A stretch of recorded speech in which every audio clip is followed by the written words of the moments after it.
Le vent soufflait doucement sur les prairies vallonnées de la Normandie, faisant onduler les hautes herbes comme des vagues sur un océan vert. Le ciel, d'un bleu limpide, s'étendait à perte de vue, parsemé de quelques nuages cotonneux. Au milieu de ce tableau bucolique, un homme avançait d'un pas lent mais déterminé. Thomas Marceau, 45 ans, le visage buriné par les années passées en extérieur, portait un simple jean usé et une chemise à carreaux. Ses bottes de travail soulevèrent la poussière du chemin, tandis qu'il s'approchait d'un domaine qu'il n'avait pas vu depuis une décennie.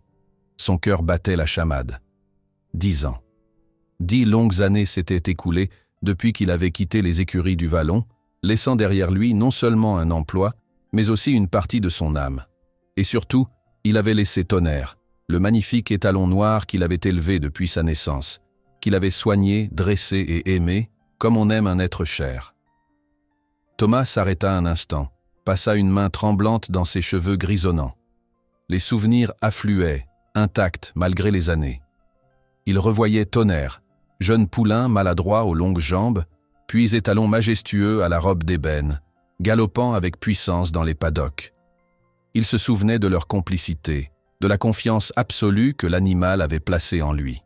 « Sera-t-il encore là-bas » murmura Thomas pour lui-même. « Et si oui, se souviendra-t-il de moi ?» La question le tourmentait depuis qu'il avait pris la décision de revenir. 10 ans, c'est long dans la vie d'un cheval. Tonnerre aurait maintenant 15 ans, dans la force de l'âge pour un cheval bien entretenu. Mais tant de choses pouvaient être arrivées pendant cette absence. Thomas reprit sa marche, son pas s'accélérant à mesure qu'il approchait du domaine. L'entrée des écuries du Vallon apparut enfin, avec son imposante arche en pierre et ses lettres forgées. Rien n'avait changé, ou presque. Le bâtiment principal, une longue structure en pierre blonde typique de la région, se dressait fièrement au milieu des pâturages. Les boxes s'alignaient sur le côté, et au loin, on pouvait apercevoir les silhouettes des chevaux qui paissaient tranquillement. Il poussa la grande grille qui émit un grincement familier. Immédiatement, une vague de souvenirs l'assaillit. L'odeur caractéristique des écuries, un mélange de foin, de cuir et cette senteur si particulière des chevaux, le frappa de plein fouet. C'était comme si ces 10 années s'effacèrent d'un coup. « Je peux vous aider ?»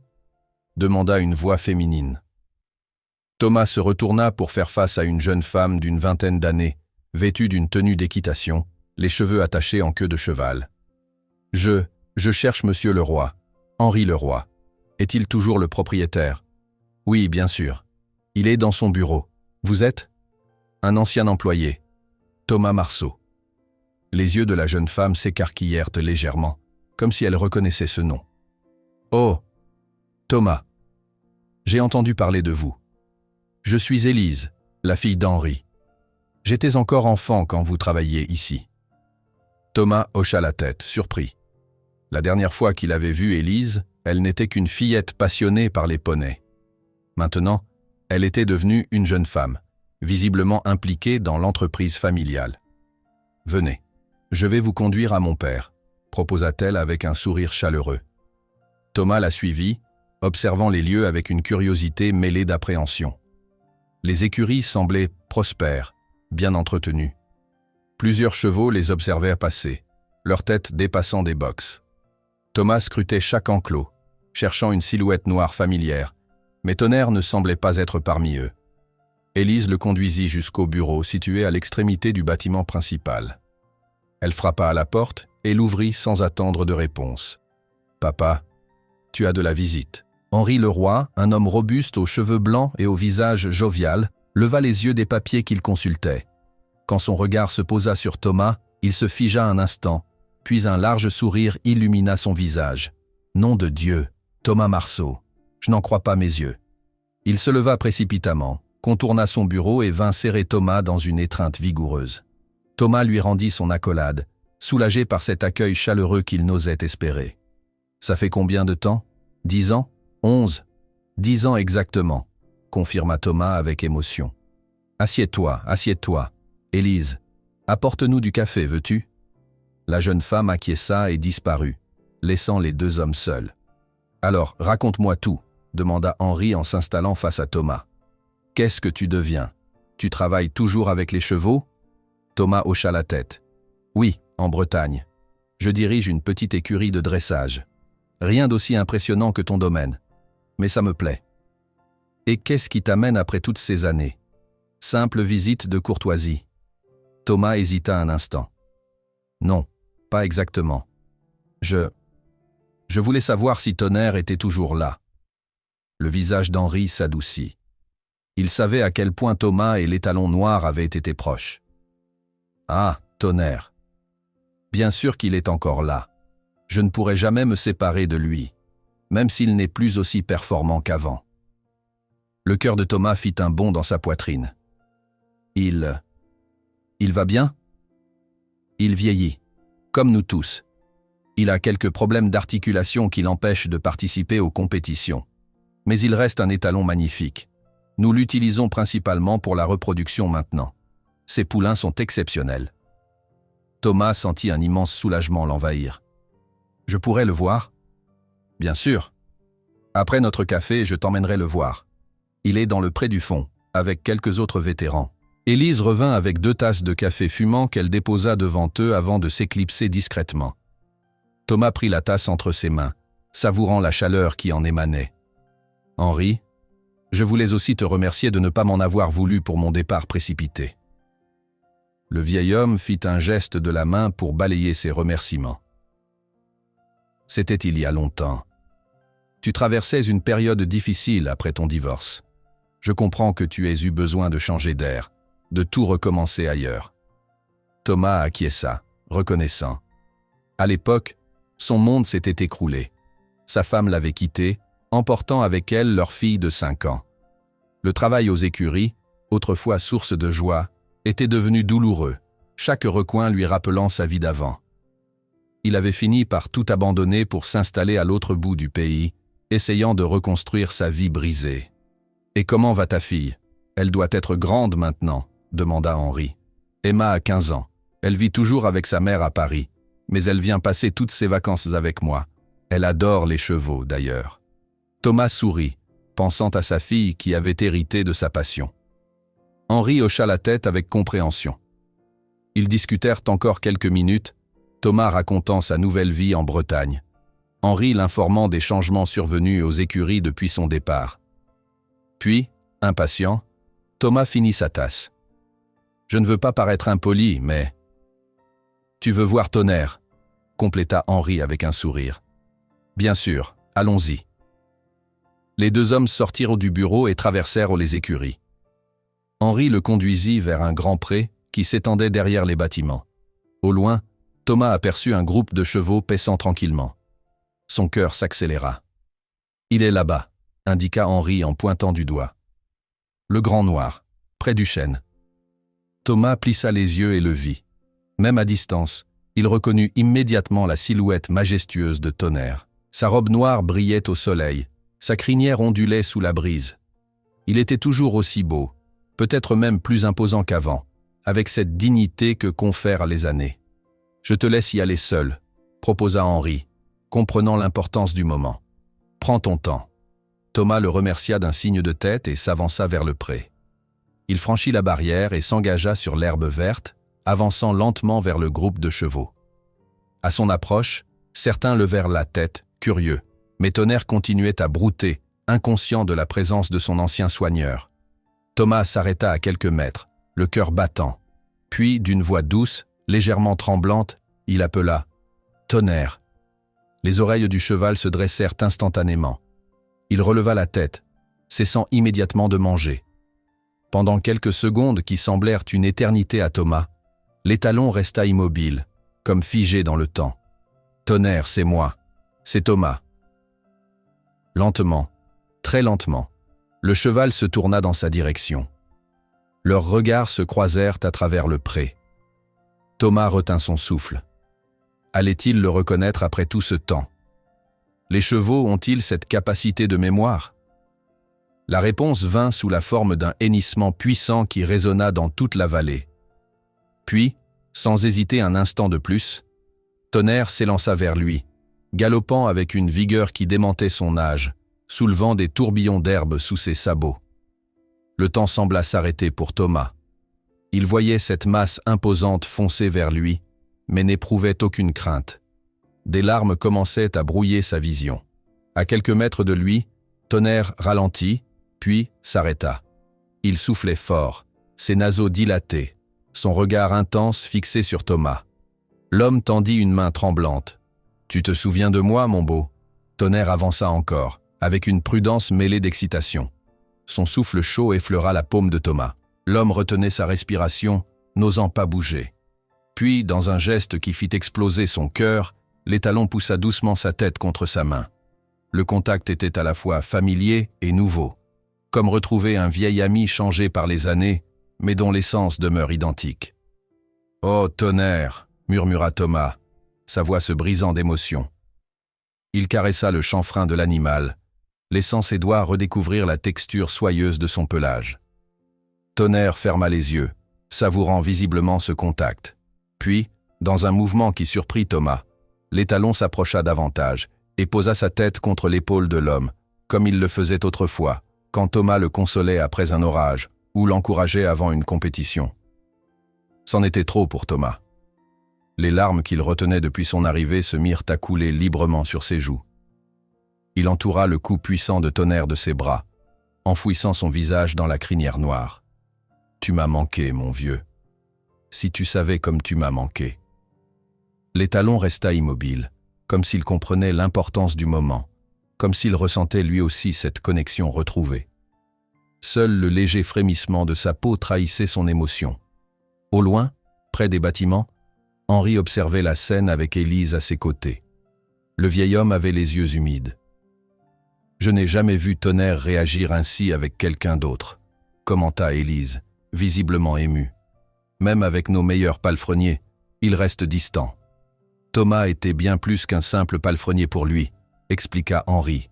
C'est lui qui l'a mis au monde quand sa mère a eu des complications lors du poulinage. Il a passé des nuits entières avec le poulain, le nourrissant au biberon. Leur lien est spécial. Dans le pré, Thomas s'était légèrement écarté pour mieux observer Tonnerre.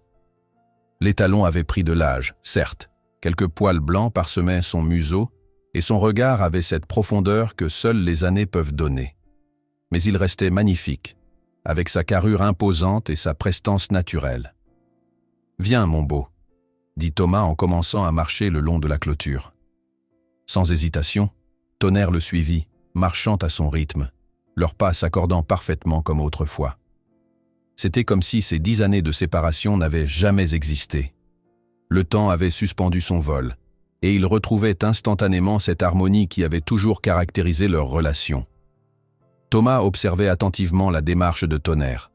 Henri avait mentionné des problèmes d'articulation, et effectivement, il remarqua une légère raideur dans l'arrière-train de l'animal, une façon un peu moins souple de poser son postérieur droit. Rien de grave, mais suffisant pour mettre fin à une carrière de compétition. Ils marchèrent ainsi pendant un long moment, savourant simplement la présence l'un de l'autre. Thomas parlait doucement, racontant à Tonnerre sa nouvelle vie, comme s'il rattrapait le temps perdu avec un vieil ami. L'étalon semblait boire ses paroles, ses oreilles constamment tournées vers lui. Finalement, Thomas se dirigea vers la barrière où Henri et Élise les attendaient. « Il a l'air en forme », dit Thomas en rejoignant les Leroy, Tonnerre toujours sur ses talons. « Pour son âge, oui », confirma Henri. Le vétérinaire dit qu'il pourrait facilement vivre encore une dizaine d'années, avec les bons soins. Je vois qu'il a une légère boiterie sur le postérieur droit. Henri hocha la tête, impressionné par son observation. Arthrite. Ça a commencé il y a environ 3 ans. On lui fait des injections d'acide hyaluronique 2 fois par an. Ça le soulage bien. Thomas acquiesça, faisant mentalement l'inventaire des soins qu'il faudrait continuer pour garantir le bien-être de Tonnerre. Puis il se figea, réalisant qu'il pensait déjà comme si l'étalon lui appartenait à nouveau. Mais ce n'était pas le cas. Il n'était qu'un visiteur. « Combien de temps comptes-tu rester dans la région ?» demanda Henri, comme s'il lisait dans ses pensées. « Je n'ai pas vraiment planifié. Quelques jours, peut-être. Tu es le bienvenu pour rester aux écuries aussi longtemps que tu le souhaites. Nous avons une chambre d'amis dans la maison principale. C'est très gentil, mais je ne voudrais pas m'imposer. Sottise, ça ferait plaisir à tout le monde. Et visiblement, ajouta-t-il en désignant Tonnerre qui ne quittait pas Thomas d'une semelle, À lui aussi. Thomas hésita, puis accepta avec reconnaissance. L'idée de passer quelques jours près de Tonnerre était trop tentante pour être refusée. « Parfait », conclut Henri. « Élise, tu peux lui montrer sa chambre ? Je dois passer quelques coups de téléphone. » La jeune femme acquiesça et fit signe à Thomas de la suivre. Avant de partir, il caressa une dernière fois le museau de Tonnerre. « Je reviens bientôt, promis. » L'étalon hennit doucement, comme pour lui rappeler de tenir parole. Thomas suivit Élise jusqu'à la maison de pierre située à côté des écuries. C'était une belle demeure normande, avec son toit d'ardoise et ses fenêtres à petits carreaux. À l'intérieur, le charme rustique se mêlait au confort moderne. « Voici votre chambre », annonça Élise en ouvrant une porte au premier étage. « La salle de bain est juste en face. Installez-vous, je vais vous préparer quelque chose à manger. » « Merci, c'est très gentil. » Une fois seul, Thomas déposa son sac sur le lit et s'approcha de la fenêtre. De là, il avait une vue parfaite sur le pré où se trouvait Tonnerre. L'étalon était retourné auprès de ses compagnons, mais il semblait agité, tournant en rond, jetant des regards vers les bâtiments. « Il me cherche », pensa Thomas avec un mélange de joie et de culpabilité. Il ouvrit son sac et en sortit une photographie encadrée. C'était lui et Tonnerre, 10 ans plus tôt, après leur victoire au championnat régional de dressage. L'étalon portait fièrement un ruban bleu, et Thomas souriait, une main posée sur l'encolure luisante de son compagnon. Cette photo l'avait suivi partout pendant ces années, un rappel constant de ce qu'il avait laissé derrière lui. Il la plaça sur la table de nuit, puis alla se rafraîchir dans la salle de bain. En se regardant dans le miroir, il fut frappé par le contraste entre l'homme sur la photo et celui qui lui faisait face maintenant. Les années n'avaient pas été tendres avec lui non plus. Son visage s'était creusé, ses cheveux s'étaient éclaircis aux tempes. Mais aujourd'hui, pour la première fois depuis longtemps, ses yeux brillaient d'une joie véritable. Quand il redescendit, Élise l'attendait dans la cuisine avec un sandwich et une tasse de café. « J'ai pensé que vous auriez faim après votre voyage », dit-elle en lui faisant signe de s'asseoir. « Merci, c'est parfait. » Ils mangèrent en silence quelques instants, puis Élise demanda « Comment avez-vous connu mon père ?» Thomas sourit, se remémorant ses débuts aux écuries du Vallon. « J'avais 22 ans. Je venais de terminer mon école d'agriculture et je cherchais du travail. Ton père avait posté une annonce pour un palefrenier. Je n'avais pas beaucoup d'expérience, mais j'aimais les chevaux plus que tout. Il m'a donné ma chance. Et comment Tonnerre est-il entré dans votre vie ? 2 ans après mon arrivée, une de nos juments de compétition, Étoile, est tombée enceinte d'un étalon espagnol de Grand Prix. La gestation s'est bien passée, mais l'accouchement a été difficile. J'étais de garde cette nuit-là. Le vétérinaire était en route, mais n'allait pas arriver à temps. J'ai dû aider Étoile à mettre bas. Il fit une pause, revivant cette nuit intense où Tonnerre était venu au monde. Le poulain était mal positionné. J'ai dû le repositionner manuellement, puis aider Étoile à le pousser. Quand il est enfin sorti, il ne respirait pas. J'ai dû le ranimer, lui souffler dans les naseaux, masser son petit corps. Pendant quelques minutes terribles, j'ai cru qu'on l'avait perdu. Puis soudain, il a pris une grande inspiration et s'est mis à bouger. Élise écoutait, captivée. Malheureusement, Étoile avait perdu trop de sang. Elle est morte peu après, malgré les efforts du vétérinaire qui était finalement arrivé. Le poulain, Tonnerre, s'est retrouvé orphelin dès sa naissance.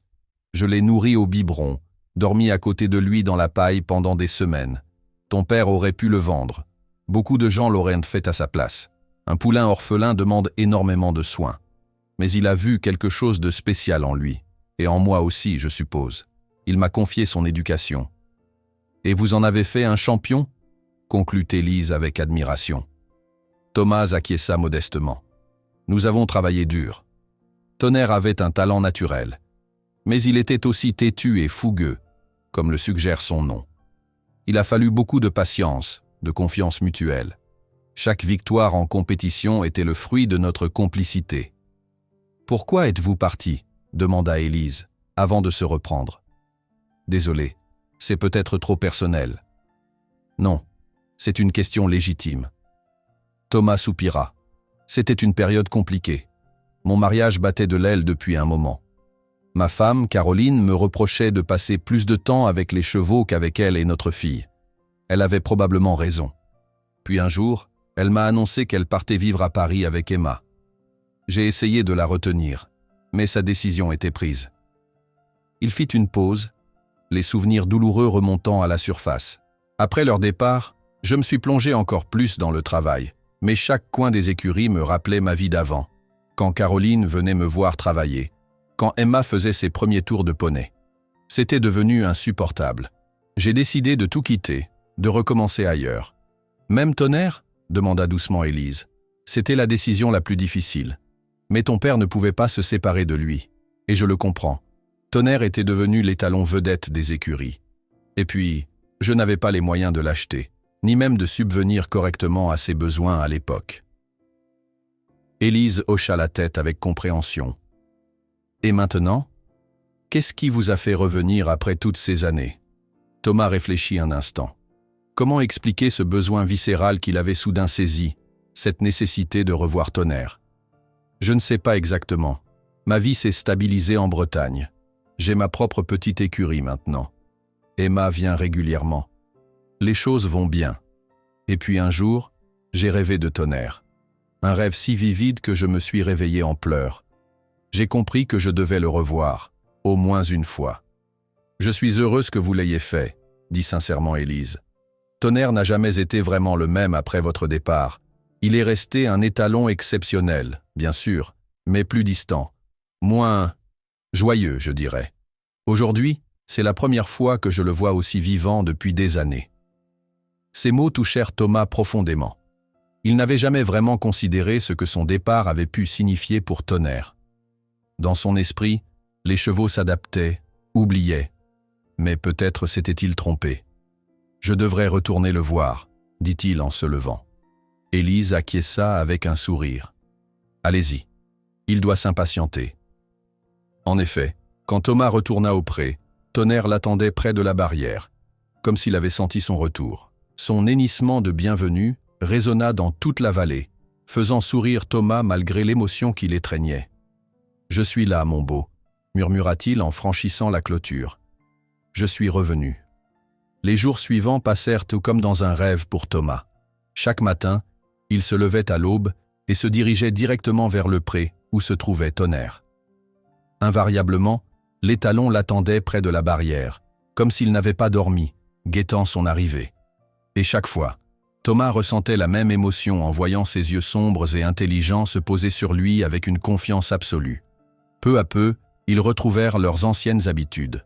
Thomas avait demandé à Henri la permission de s'occuper de Tonnerre pendant son séjour, ce que le propriétaire avait accordé avec plaisir.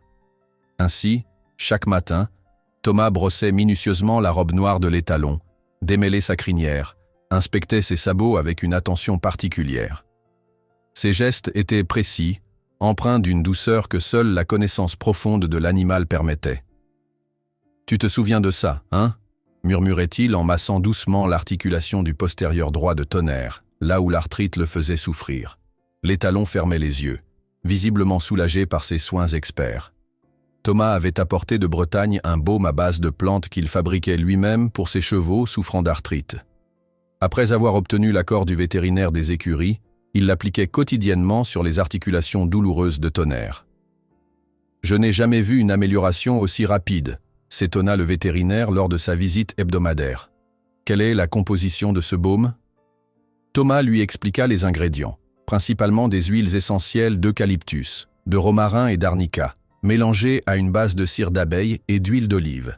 « C'est une recette que j'ai perfectionnée au fil des ans, mais je pense que c'est surtout le massage qui fait la différence.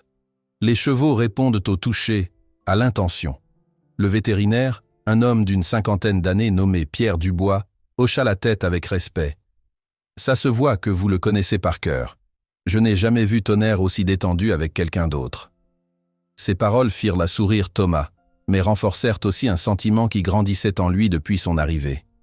L'idée qu'il était exactement là où il devait être, auprès de Tonnerre. L'après-midi, quand le soleil commençait à perdre de sa force, Thomas emmenait Tonnerre faire de courtes promenades autour du domaine. Ils avançaient lentement, adaptant leur rythme à la condition de l'étalon. Parfois, ils s'arrêtaient, simplement dans un coin tranquille, Thomas s'asseyant dans l'herbe tandis que Tonnerre broutait paisiblement à côté de lui. Dans ces moments-là, le temps semblait suspendu, comme si le monde entier se réduisait à cet homme et ce cheval, réunis après tant d'années. Un après-midi, alors qu'il revenait d'une de ses promenades, Henri les rejoignit près des écuries. Son visage habituellement jovial paraissait soucieux. « Thomas, je peux te parler un moment ?»« Bien sûr. » Thomas confia Tonnerre à un jeune palefrenier pour qu'il le ramène à son pré, puis suivit Henri jusqu'à son bureau. Le vieil homme s'assit lourdement dans son fauteuil, passant une main fatiguée sur son visage. « Je ne voulais pas t'embêter avec ça pendant ton séjour, mais je pense que tu devrais savoir. » Il hésita, cherchant ses mots. Les écuries du Vallon traversent une période difficile. Thomas fronça les sourcils, surpris. De l'extérieur, le domaine semblait prospère, comme toujours. Financièrement, tu veux dire ? Henri acquiesça. La crise économique a frappé le monde équestre plus durement qu'on ne le pense. Les gens ont moins d'argent à consacrer à leur passion. Nous avons perdu plusieurs clients importants ces dernières années. Et puis, il y a la concurrence des nouvelles écuries ultramodernes qui se sont installées dans la région. Thomas comprenait. Le monde du cheval pouvait être impitoyable. Les tendances changeaient.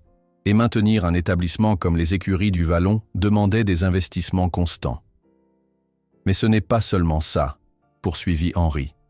Je ne suis plus tout jeune, 68 ans le mois prochain. Élise fait de son mieux pour m'aider, mais elle a aussi sa propre carrière de cavalière à gérer. Et les médecins m'ont découvert un problème cardiaque l'année dernière. Rien de grave encore, mais ils me conseillent de lever le pied. Je suis vraiment désolé d'apprendre ça, Henri. Le vieil homme balaya ses excuses d'un geste. Ne le sois pas.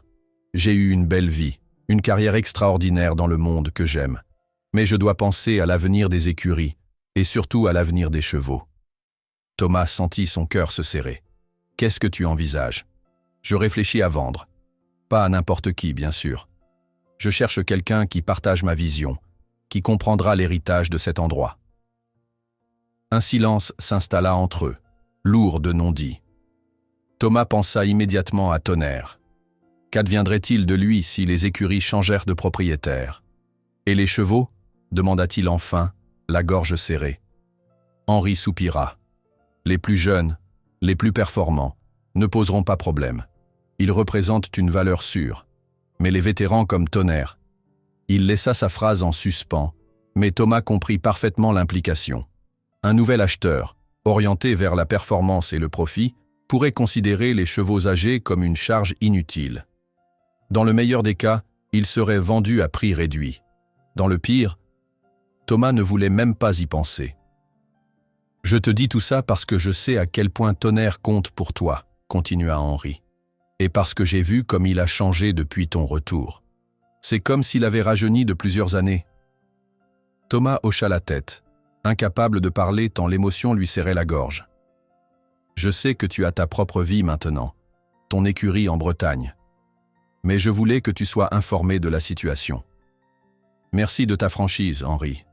Ça me touche. » Ils discutèrent encore un moment des difficultés rencontrées par les écuries. Puis Thomas prit congé, l'esprit en ébullition. Au lieu de retourner directement à la maison, il se dirigea vers le pré où Tonnerre avait été reconduit. L'étalon vint immédiatement à sa rencontre, sentant peut-être son trouble. « Qu'est-ce qu'on va faire, mon vieux ?»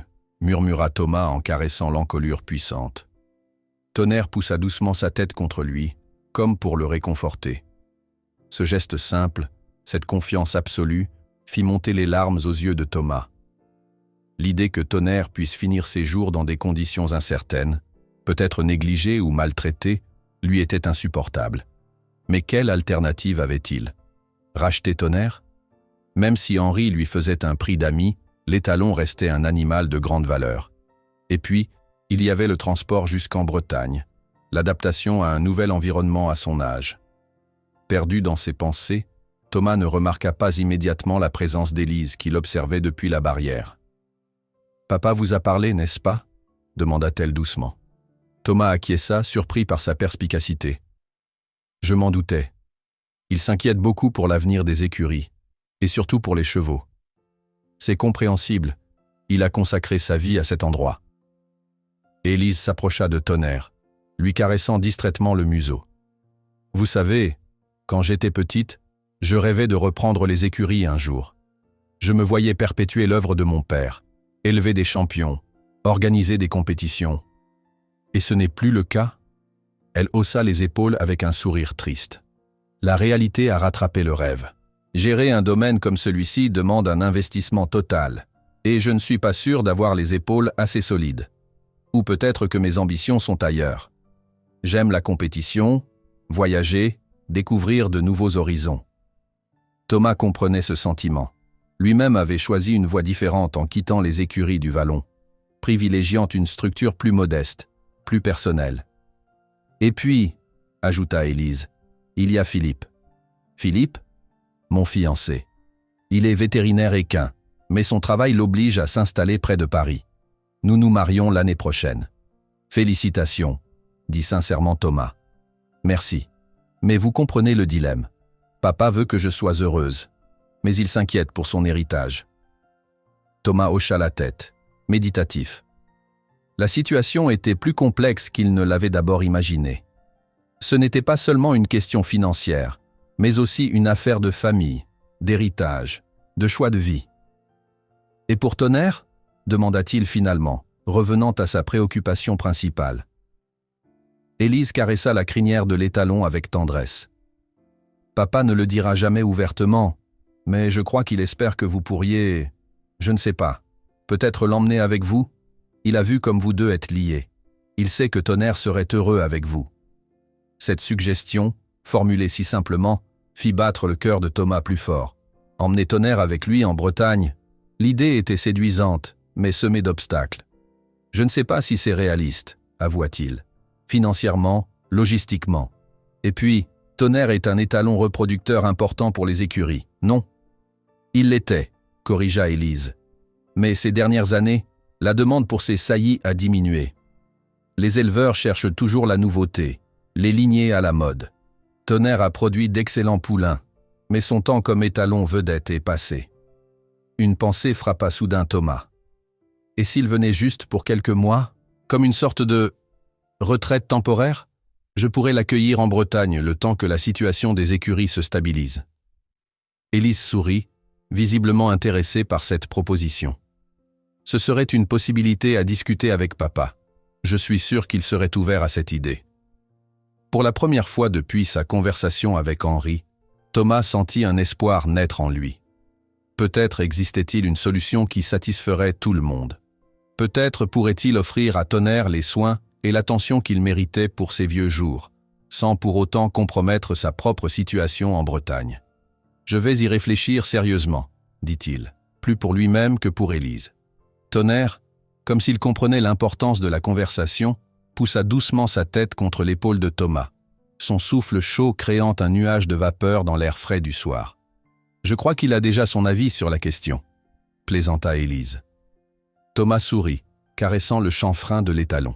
« Oui, je crois aussi. » Alors que le soleil commençait à disparaître derrière les collines, projetant des ombres allongées sur le domaine, Thomas sentit qu'il se trouvait à un carrefour. Les choix qu'il ferait dans les jours à venir pourraient changer sa vie, et surtout celle de Tonnerre. « On trouvera une solution, mon beau, » murmura-t-il à l'oreille de l'étalon. « Je te le promets. » Cette nuit-là, Thomas ne trouva pas le sommeil. Allongé dans son lit, les yeux grands ouverts dans l'obscurité, il réfléchissait intensément. Prendre Tonnerre avec lui en Bretagne. L'idée tournait dans sa tête comme un cheval en liberté, à la fois exaltante et intimidante. D'un côté, l'émotion de pouvoir offrir à Tonnerre une retraite paisible, de continuer à prendre soin de lui, de renouer véritablement leur lien brisé 10 ans plus tôt. De l'autre, les considérations pratiques, le coût du transport, l'adaptation d'un cheval âgé à un nouvel environnement, l'espace nécessaire, les soins spécifiques. Thomas se leva et s'approcha de la fenêtre. La lune baignait les prés d'une lueur argentée. Au loin, il distinguait la silhouette des chevaux, des formes sombres immobiles dans la nuit. Tonnerre était-il en train de dormir, ou comme lui, contemplait-il les étoiles? Il prit son téléphone et composa le numéro de Sophie, sa collaboratrice qui gérait son écurie en son absence. « Thomas ?» répondit-elle, la voix ensommeillée. « Tout va bien? Il est presque minuit. »« Désolé pour l'heure, Sophie. J'avais besoin de parler. » Qu'est-ce qui se passe? Les retrouvailles se sont mal passées? Au contraire, c'est incroyable. Tonnerre m'a reconnu instantanément. C'est comme si ces 10 années n'avaient jamais existé. Il entendit Sophie soupirer de soulagement. « Je suis contente pour toi. Alors, quel est le problème ?» Thomas lui expliqua la situation, les difficultés financières des écuries du Vallon, le projet de vente d'Henri, l'incertitude quant à l'avenir de Tonnerre, et enfin, l'idée de le ramener en Bretagne. « Tu penses que c'est faisable ?» demanda-t-il finalement. « D'un point de vue pratique, je veux dire. » Sophie resta silencieuse un moment, réfléchissant. « Nous avons de la place, ça c'est sûr. Depuis que Noisette est partie, son box est vide. Pour les soins, on a l'habitude des chevaux âgés. Et puis, ce n'est pas n'importe quel cheval, c'est Tonnerre. » La voix de Sophie s'était adoucie sur ces derniers mots. Elle connaissait l'importance que Tonnerre avait pour Thomas. Bien qu'elle ne l'ait jamais rencontré, elle avait entendu tant d'histoires sur ce légendaire étalon noir qu'elle avait l'impression de le connaître. « Et financièrement ?» insista Thomas. « On n'est pas les écuries du Vallon, mais on se débrouille bien. Si Henri te fait un prix raisonnable, je pense qu'on peut y arriver. Et puis, Tonnerre pourrait avoir une utilité chez nous. Pas pour la reproduction, bien sûr, mais comme cheval-école pour les cours d'éthologie. Tu m'as toujours dit qu'il était exceptionnellement expressif et sensible. » Thomas hocha la tête, oubliant que Sophie ne pouvait pas le voir. En effet, Tonnerre avait toujours fait preuve d'une intelligence et d'une sensibilité hors du commun, qualité qui le rendait parfait pour enseigner aux humains comment communiquer avec les chevaux. « Il faudrait organiser le transport », continua Sophie. « Un voyage de la Normandie à la Bretagne n'est pas rien pour un cheval de son âge. Il faudrait trouver un van confortable, prévoir des pauses. »« Je pensais y aller progressivement », proposa Thomas. « Peut-être d'abord l'emmener pour quelques mois, voir comment il s'adapte. Si tout se passe bien, on pourrait envisager une solution plus permanente. »« C'est prudent », approuva Sophie. « Écoute, prends le temps d'en discuter sérieusement avec Henri. S'il est d'accord, on fera tout ce qu'il faut pour accueillir Tonnerre dans les meilleures conditions. » Après avoir raccroché, Thomas se sentit plus léger. Le soutien de Sophie renforçait sa conviction qu'une solution était possible. Il retourna se coucher, et cette fois, le sommeil vint rapidement. Le lendemain matin, Thomas fut réveillé par la sonnerie de son téléphone. C'était Emma, sa fille. « Papa, comment ça se passe avec Tonnerre? Tu l'as retrouvé? Il t'a reconnu ?» L'enthousiasme d'Emma le fit sourire.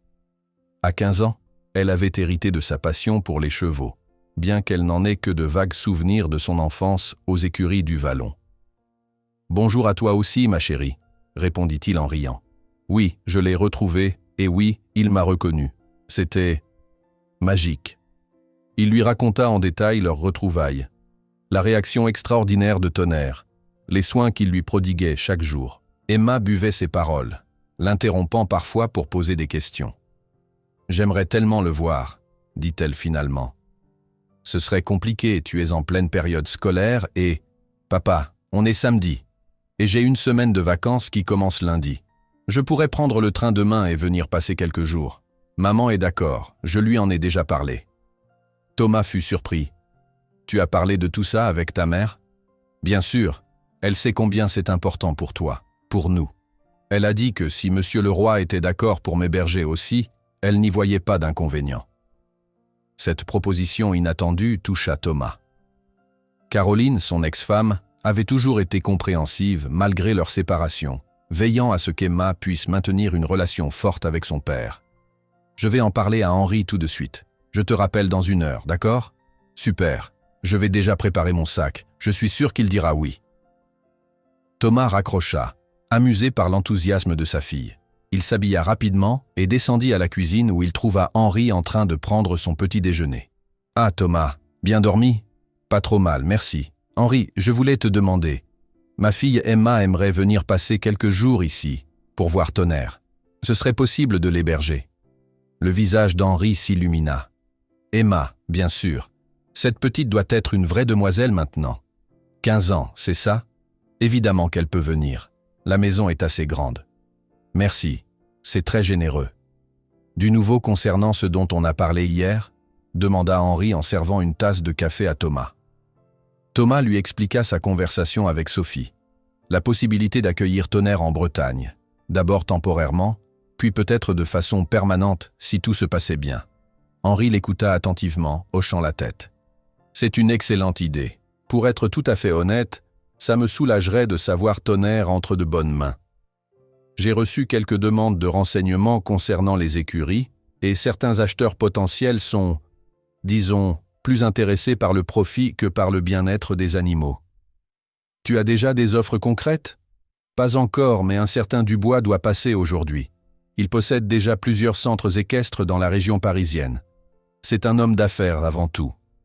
Thomas sentit une pointe d'inquiétude. Si ce Dubois rachetait les écuries, qu'adviendrait-il des chevaux qui n'étaient pas plus au sommet de leur forme, comme Tonnerre? Pour en revenir à ta proposition, continua Henri, je pense qu'on pourrait trouver un arrangement.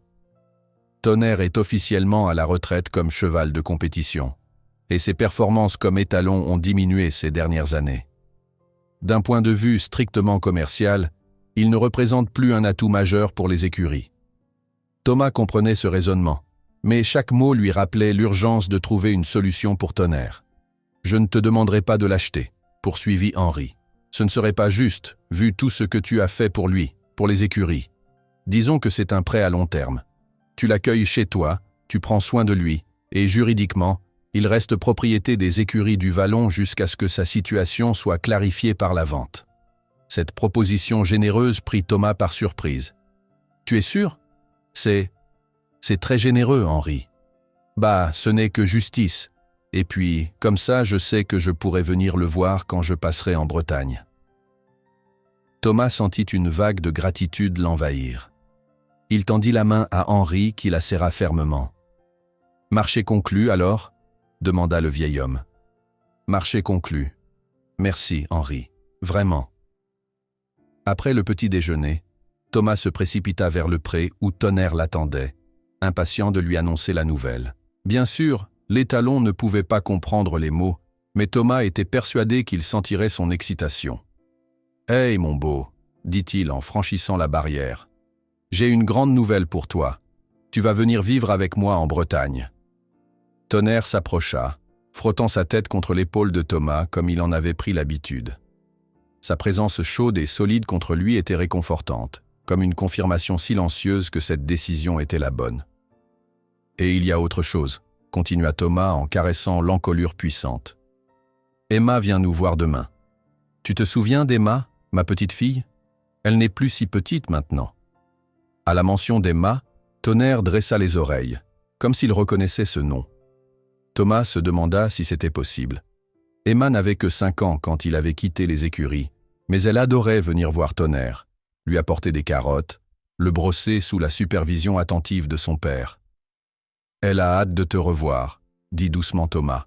« Et ensuite, nous préparerons ton voyage vers ta nouvelle maison. » La matinée passa rapidement, Thomas partageant son temps entre les soins à Tonnerre et l'organisation du voyage d'Emma.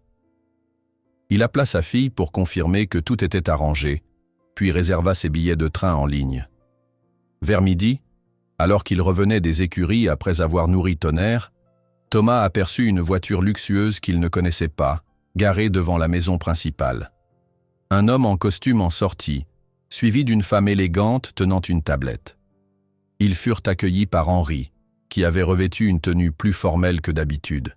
« Ça doit être Dubois », pensa Thomas, se rappelant la conversation du matin. Il décida de rester à l'écart, préférant ne pas interférer dans les affaires d'Henri. Cependant, sa curiosité et son inquiétude pour l'avenir des écuries le poussèrent à observer discrètement la scène. Henri fit visiter les installations à ses invités, montrant les manèges, les boxes, les paddocks.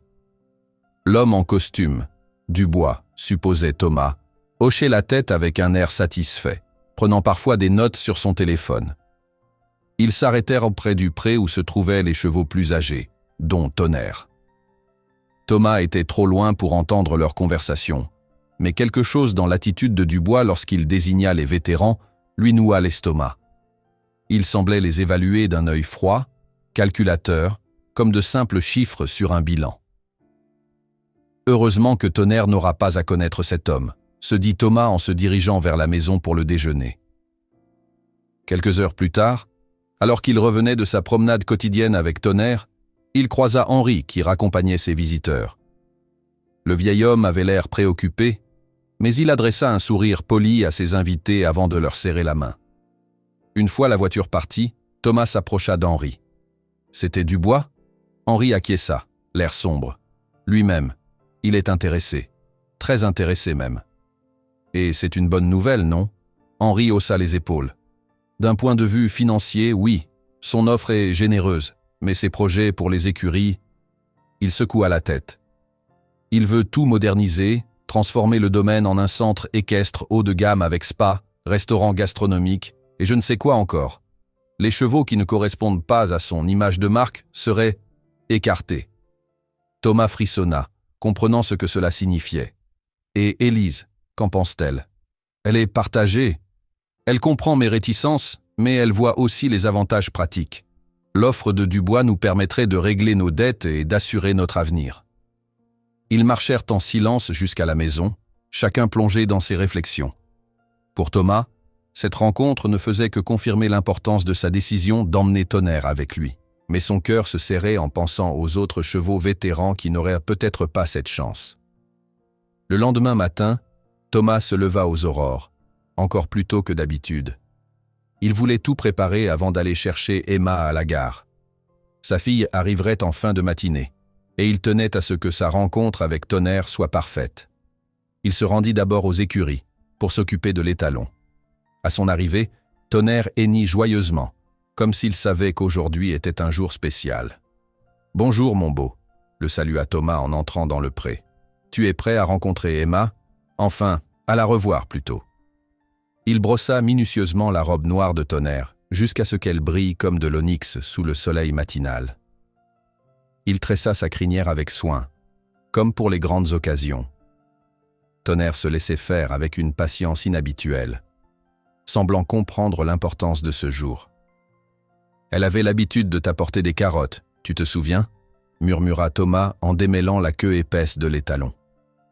Elle était si petite qu'elle devait se mettre sur la pointe des pieds pour te les donner. Tu étais toujours si doux avec elle. Ces souvenirs lui réchauffèrent le cœur.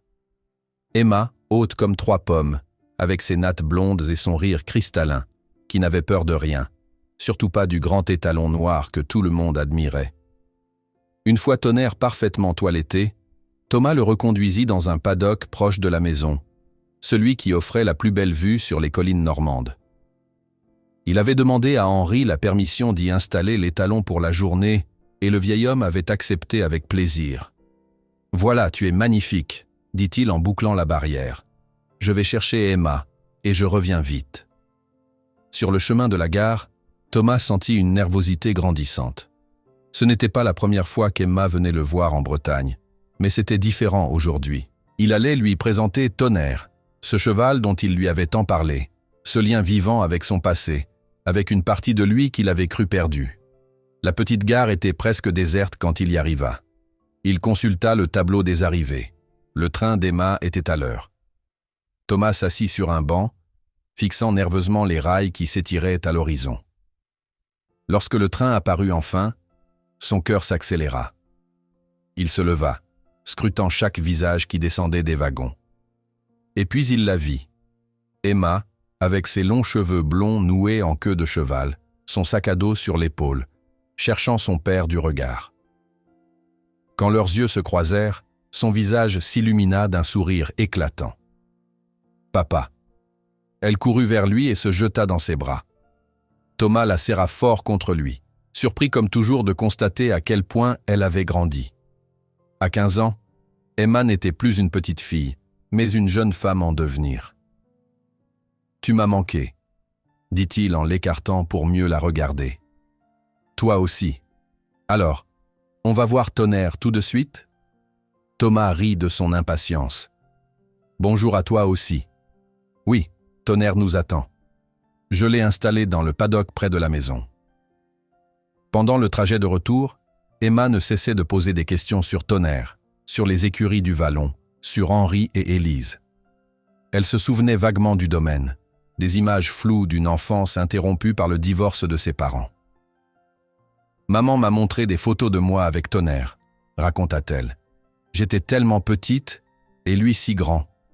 J'avais vraiment l'air minuscule à côté de lui. » « Tu n'avais peur de rien, » se rappela Thomas avec fierté. Les autres enfants n'osaient pas s'approcher de lui. Mais toi, tu voulais toujours le caresser, le brosser. Tu crois qu'il se souviendra de moi ? Thomas sourit, touchant brièvement la main de sa fille.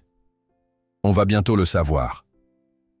Quand ils arrivèrent aux écuries du Vallon, Henri et Élise les attendaient devant la maison. Élise s'avança immédiatement pour accueillir Emma. « Mon Dieu, comme tu as grandi !» s'exclama-t-elle en l'embrassant. « La dernière fois que je t'ai vue, tu m'arrivais à peine à la taille. » Emma rougit légèrement, flattée par l'attention. Henri s'approcha à son tour, l'accueillant chaleureusement. « Bienvenue, Emma. Ta chambre est prête, et je crois savoir qu'un certain étalon t'attend avec impatience. » Les yeux d'Emma s'illuminèrent. « On peut y aller maintenant ?» Thomas échangea un regard amusé avec Henri. « Laissons-la déposer ses affaires d'abord, qu'en dis-tu » Emma accepta à contre-cœur, suivant Élise qui la conduisit à sa chambre.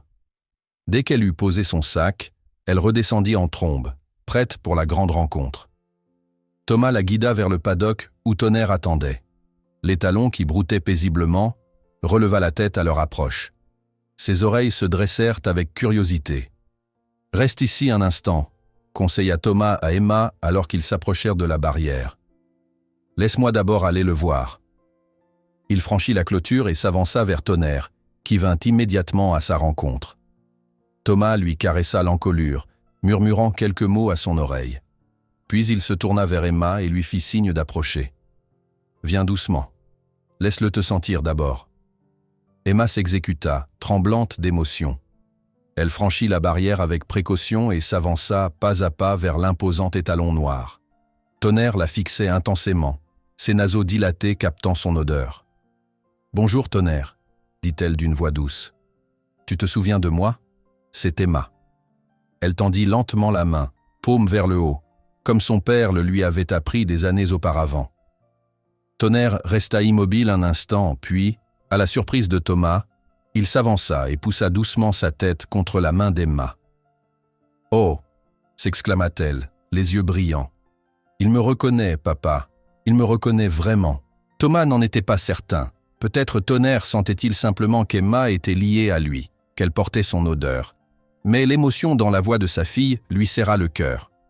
« Je crois bien que oui, » dit-il en s'approchant. « Tu vois, tu n'as pas été la seule à garder des souvenirs de cette époque. » Emma caressa doucement le chanfrein de Tonnerre, qui ferma les yeux, visiblement apaisé par ce contact. « Il est encore plus beau que dans mes souvenirs, » murmura-t-elle. « Et papa m'a dit que tu allais venir vivre avec nous en Bretagne. C'est génial, non ?» Tonnerre secoua la tête comme s'il acquiesçait, faisant rire Emma. Elle se tourna vers son père, radieuse. « Quand est-ce qu'on part ?»« Pas si vite, » tempéra Thomas. « Il y a beaucoup de préparatifs à faire avant. Le transport d'un cheval de son âge demande de la planification. Je peux aider ? Bien sûr. En fait, je comptais justement commencer à organiser tout ça pendant ton séjour. » Ils passèrent le reste de la matinée avec Tonnerre, Emma le brossant avec application tandis que Thomas vérifiait l'état de ses sabots. L'étalon semblait apprécier cette attention double, plus détendue que jamais. À l'heure du déjeuner, ils rejoignirent Henri et Élise dans la salle à manger de la maison principale. Le repas fut joyeux, empli d'anecdotes et de souvenirs des années passées. Emma buvait les paroles des adultes, fascinée par ces histoires qui reconstituaient une partie de son enfance qu'elle n'avait que partiellement retenue. Et il y avait cette fois, racontait Élise en riant, où ton père devait présenter Tonnerre à un concours régional. Il avait passé des heures à le toiletter, à tresser sa crinière. Et juste avant d'entrer sur la piste, Qu'est-ce que fait ce cher Tonnerre? Il se roule dans la boue, bien sûr. Tout le monde éclata de rire, y compris Thomas qui se souvenait parfaitement de cet épisode. J'ai cru que j'allais m'évanouir. 5 minutes avant notre passage, et il ressemblait à un monstre des marais. « Qu'est-ce que tu as fait ?» demanda Emma, captivée. « J'ai fait ce que je pouvais avec une brosse et une éponge mouillée. On est entré sur la piste avec un Tonnerre à moitié propre, à moitié boueux. Les juges ont haussé les sourcils, mais dès qu'il a commencé à bouger, ils ont oublié son apparence. On a quand même fini 2e. C'est toujours son caractère qui faisait la différence, ajouta Henri avec une pointe de fierté. Un cheval d'exception. Le reste de l'après-midi fut consacré à des aspects plus pratiques. Thomas, avec l'aide d'Emma, commença à lister tout ce dont ils auraient besoin pour le transport de Tonnerre. Un van spacieux et confortable, des protections pour ses jambes, des couvertures, de la nourriture spéciale pour le voyage. Il faudra prévoir plusieurs pauses, expliqua Thomas à sa fille. Le trajet est long, et avec son arthrite, rester immobile trop longtemps pourrait être douloureux pour lui. Emma prenait des notes consciencieusement, se montrant d'une aide précieuse malgré son jeune âge. Elle avait hérité du sens pratique de son père et de sa passion pour les chevaux. « Et pour son box en Bretagne ?» demanda-t-elle. « On devra l'adapter pour lui ?» Thomas acquiesça. « J'y ai pensé. On mettra une litière plus épaisse pour ses articulations et peut-être installer des barres de soutien le long des murs au cas où il aurait besoin de s'appuyer. » Pendant qu'ils discutaient, Henri entra dans la pièce, l'air préoccupé. Il tenait son téléphone à la main. « Tout va bien, Henri ?» s'enquit Thomas. Le vieil homme secoua la tête. « Dubois vient de m'appeler. Il veut revenir demain avec son avocat pour discuter plus en détail de son offre. » Thomas sentit une pointe d'inquiétude. « C'est rapide. »« Trop rapide à mon goût, » admit Henri. « Mais je ne peux pas me permettre de faire la fine bouche. Les dettes s'accumulent et les factures ne vont pas se payer toutes seules. » Emma, sentant la tension, regarda son père avec inquiétude. Thomas lui adressa un sourire rassurant. « Ne t'en fais pas. Quoi qu'il arrive avec les écuries, Tonnerre viendra avec nous. » Henri acquiesça vigoureusement. « Absolument. J'ai déjà dit à Dubois que certains chevaux, dont Tonnerre, n'étaient pas inclus dans la vente. Il n'était pas ravi, mais c'est non négociable. » Cette affirmation rassura Thomas. Henri était un homme de parole, et s'il disait que Tonnerre était exclu de la vente, c'était irrévocable. « Merci Henri. Je ne sais pas comment te remercier pour tout ça. »« Bah, pas besoin de remerciements entre amis, » répondit le vieil homme en balayant l'air de sa main. « Si tu veux vraiment me remercier, prends bien soin de ce vieux bougre et viens nous rendre visite de temps en temps. »« C'est promis, » assura Thomas. Le soir venu, après un dîner copieux préparé par Élise, Thomas et Emma retournèrent voir Tonnerre une dernière fois avant de se coucher. L'étalon avait été rentré dans son box pour la nuit, mais il hennit doucement en les entendant approcher. « Bonne nuit, Tonnerre » murmura Emma en lui caressant le museau. « Demain, on continuera à préparer ton grand voyage. » Thomas observait sa fille avec Tonnerre, ému par leur complicité retrouvée. Ce lien entre eux trois, qu'il avait cru brisé à jamais par son divorce et son départ, semblait se renouer naturellement, comme si le temps n'avait pas d'emprise sur certains attachements. Alors qu'il retournait vers la maison sous un ciel étoilé, Emma glissa sa main dans celle de son père. « Je suis contente d'être venue, » dit-elle simplement. « Moi aussi, ma chérie. Moi aussi. » Le lendemain matin, une atmosphère de tension régnait sur les écuries du Vallon. Henri s'était levé aux aurores pour préparer l'arrivée de Dubois et de son avocat. Il avait passé un costume, chose rare pour lui qui préférait habituellement les vêtements confortables adaptés au travail avec les chevaux. Thomas et Emma, quant à eux, avaient décidé de se tenir à l'écart. Ils passèrent la matinée avec Tonnerre, continuant leurs préparatifs pour son futur départ. Thomas avait contacté une entreprise spécialisée dans le transport de chevaux et attendait leur devis pour un trajet de la Normandie à la Bretagne. « Tu crois que Tonnerre supportera bien le voyage ?» demanda Emma, alors qu'elle appliquait délicatement le baume thérapeutique sur les articulations de l'étalon. « Il faudra y aller progressivement, » répondit Thomas en vérifiant les antérieurs du cheval. « Prévoir plusieurs pauses, peut-être même une nuit d'étape. Le plus important, c'est qu'il ne se sente pas stressé. » Emma hocha la tête. concentré sur sa tâche. Ses gestes étaient précis, attentifs, montrant une maturité qui impressionnait Thomas. Sa fille avait non seulement hérité de sa passion pour les chevaux, mais aussi de son intuition et de sa douceur avec eux. Vers midi, ils aperçurent une berline noire luxueuse qui s'engageait dans l'allée principale des écuries. Dubois était de retour, comme prévu, accompagné d'un homme en costume sombre qui devait être son avocat. « Voilà Dubois », murmura Thomas, sentant une pointe d'inquiétude. Emma se redressa, observant les deux hommes qui descendirent de voiture. « Il a l'air sévère », commenta-t-elle. En effet, Dubois avait cette allure caractéristique des hommes d'affaires pressés, costume impeccable, posture rigide, regard calculateur. Son avocat, un homme plus âgé aux tempes grisonnantes, portait une mallette en cuir et arborait une expression impassible. Henri sortit de la maison pour les accueillir, suivi d'Élise qui avait également opté pour une tenue plus formelle qu'à l'accoutumée. Les salutations semblèrent brèves et professionnelles, puis le petit groupe disparut à l'intérieur. « J'espère que ça va bien se passer », dit Emma, exprimant tout haut les inquiétudes de son père. Thomas soupira. Henri sait ce qu'il fait, et il a été très clair concernant Tonnerre. Ils terminèrent leurs soins à l'étalon, puis décidèrent de l'emmener pour une courte promenade. Élise leur avait suggéré un joli sentier qui longeait un petit ruisseau, parfait pour une marche tranquille qui n'exigerait pas trop d'efforts de la part de Tonnerre. L'étalon semblait apprécier cette sortie, avançant d'un pas régulier malgré sa légère boiterie.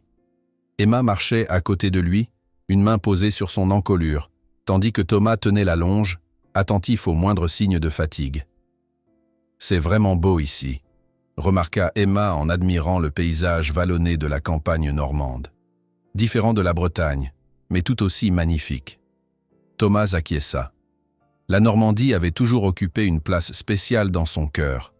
Pendant des années, il avait essayé de ne pas y penser, d'enfouir ses souvenirs qui lui faisaient trop mal. Mais maintenant qu'il était de retour, il réalisait combien ce pays lui avait manqué. « Tu regrettes d'être parti ?» demanda soudain Emma, comme si elle lisait dans ses pensées. La question prit Thomas au dépourvu. « C'est compliqué », répondit-il après un moment de réflexion. « À l'époque, j'avais besoin de distance, de recommencer ailleurs. Mais aujourd'hui, oui, je suppose que je regrette certaines choses. Comme avoir laissé Tonnerre ?» Thomas regarda l'étalon qui avançait tranquillement à leur côté. « Oui, comme avoir laissé Tonnerre. Et aussi de ne pas avoir vu certaines personnes pendant toutes ces années. Henri, Élise. Maman dit que parfois, quand on est trop blessé, on prend des décisions qu'on regrette plus tard, dit Emma avec une sagesse qui dépassait son âge. Thomas sourit tristement. Caroline avait raison, bien sûr. Après leur divorce, la douleur l'avait aveuglé, l'empêchant de voir ce qu'il abandonnait derrière lui.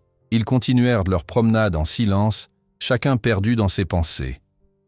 Au bout d'une heure environ, ils revinrent vers les écuries. La berline noire était toujours là, signe que les négociations se poursuivaient.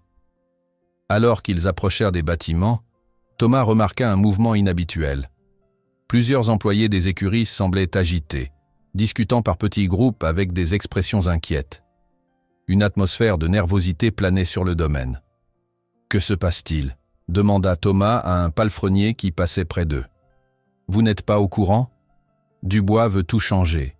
Il parle de licencier la moitié du personnel et de transformer les écuries en un centre équestre de luxe. » Thomas sentit son estomac se nouer. Ce n'était pas vraiment une surprise. Henri les avait prévenus des intentions de Dubois. Mais entendre que le projet prenait forme rendait la situation plus réelle, plus menaçante. « Et les chevaux ?» demanda-t-il, redoutant la réponse. Le palefrenier haussa les épaules avec un air sombre. Apparemment, il veut garder uniquement les plus jeunes et les plus performants. Les autres seraient non vendus ou... Enfin, vous voyez ? Thomas voyait très bien, et cette perspective le révoltait. Il remercia le palefrenier et conduisit Tonnerre vers son box, Emma sur ses talons. « C'est horrible », murmura-t-elle une fois qu'ils furent seuls. « Ils ne peuvent pas faire ça, n'est-ce pas ?» Thomas ne savait que répondre. La réalité du monde équestre était parfois cruelle. Les chevaux vieillissants ou blessés étaient souvent considérés comme des charges inutiles par ceux qui ne voyaient que le profit. Henri ne laissera pas faire ça, dit-il finalement, voulant rassurer sa fille autant que lui-même. Il venait de finir d'installer Tonnerre dans son box quand Élise apparut à l'entrée des écuries. Son visage était tendu, ses yeux rougis comme si elle avait pleuré. « Thomas, Emma », appela-t-elle d'une voix qui trahissait son émotion. « Papa voudrait vous voir à la maison. » Ils échangèrent un regard inquiet, puis suivirent Élise jusqu'à la maison principale. Dans le salon, ils trouvèrent Henri assis dans un fauteuil, l'air abattu. Dubois et son avocat étaient repartis, mais l'atmosphère lourde qu'ils avaient laissée derrière eux était palpable. « Que s'est-il passé ?» demanda Thomas en s'asseyant face à son vieil ami. Henri soupira profondément. Dubois a fait son offre. C'est généreux d'un point de vue financier, mais ses conditions... Il secoua la tête, visiblement tourmenté.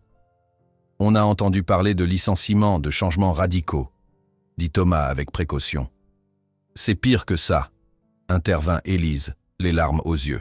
« Il veut transformer complètement les écuries, remplacer la moitié des box par des hébergements de luxe, construire un spa, un restaurant gastronomique.